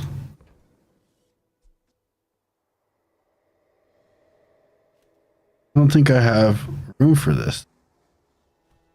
Energy wise. This we can make room for.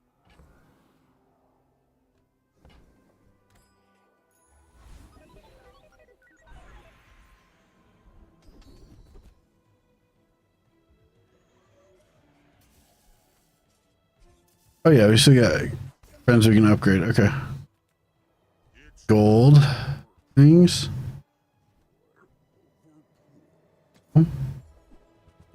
Nope, not what we were looking for. Unfortunate that you had nothing we wanted.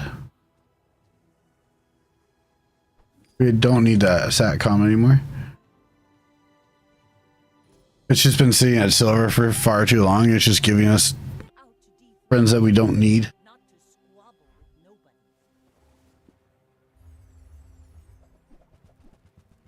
They have shitty amount of regen. Hate it. This is the waters of infinity, literally.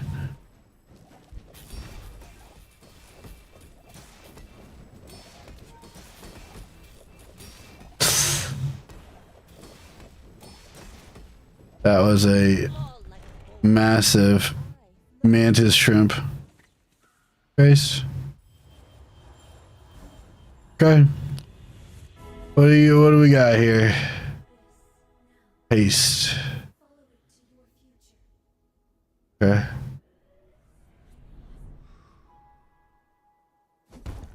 Get to the core, right? Turbo ignition core, so just paste something massively.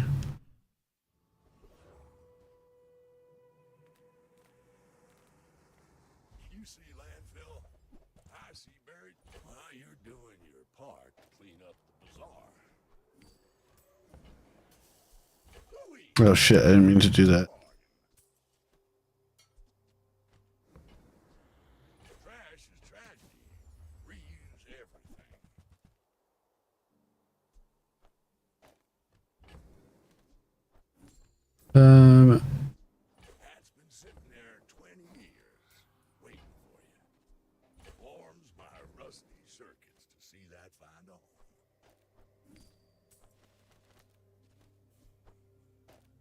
God, I hate that.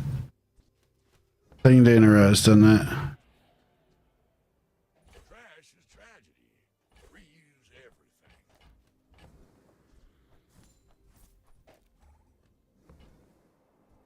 Alright, that's as good as it's gonna get. We don't have any weapons.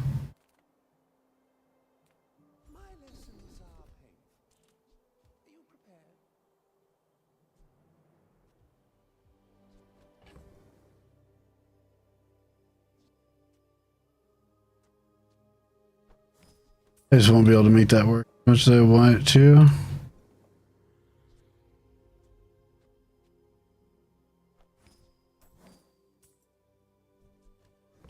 I'm still rooting for like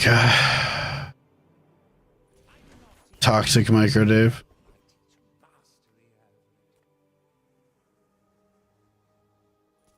We'll try Lord Archon. Lord Archon. For unwavering. That's the ideal. Well, that's like the best thing we could use other than his, I guess, his ring or the eclipse.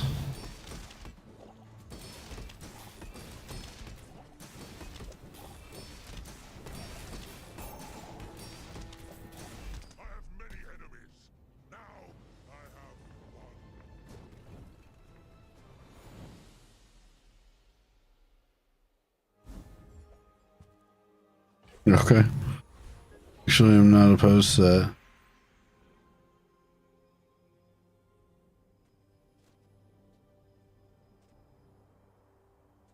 We'll figure out how we can use that.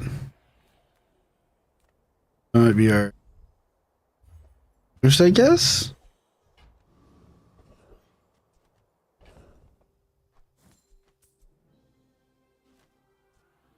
What do I take out then?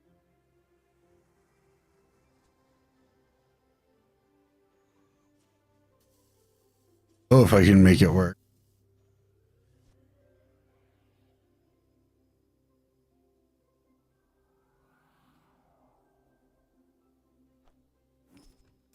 We're just gonna take the money as much as I want to try to make that work.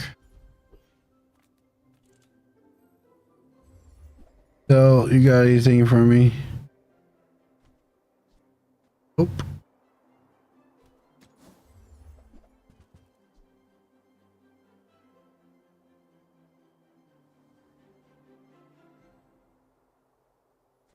know if that work. As tempting as those are. Okay, let's fingers crossed. Oof. Not what we.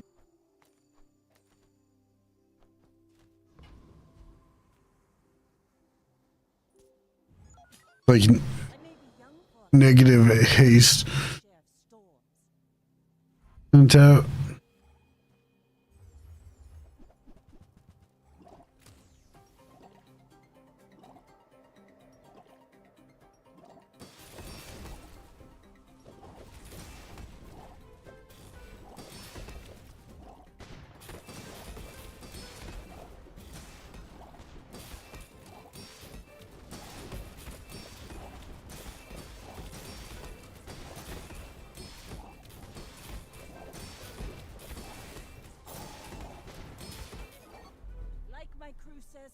I barely won.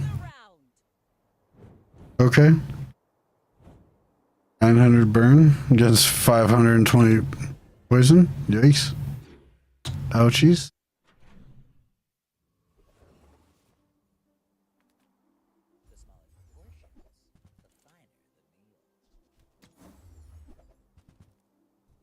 God damn it. Give me things I need.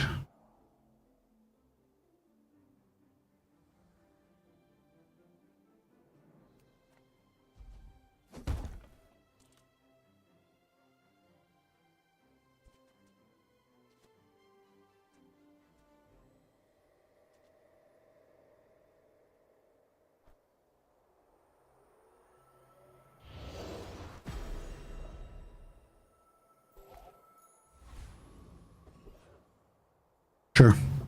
I don't know where else to put it. You know, it's like beneficial. They know what it matched off for. Copperhead has already got turbo. Got toxin. One of these 4.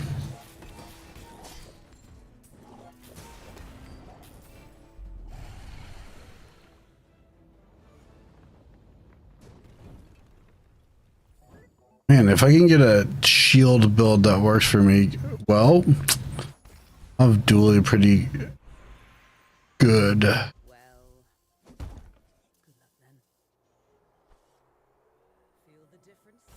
Gale and burn. Yes, we'll try it again because it's still got toxin. Interesting.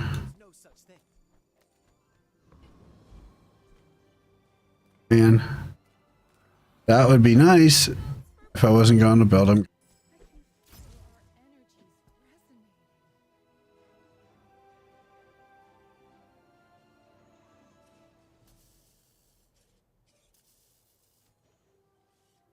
Grab it.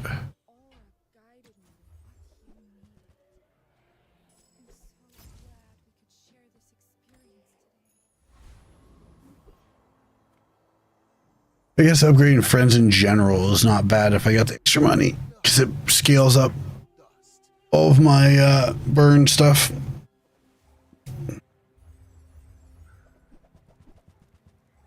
Burn and shield and damage.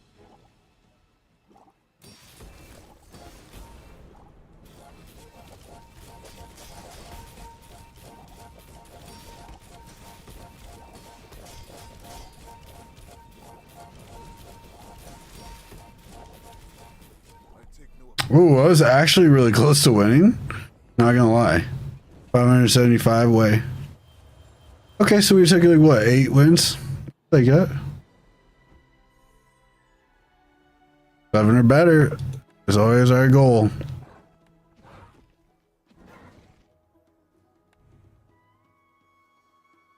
Cool. We'll be able to try out the new pack tonight. Let me grab all.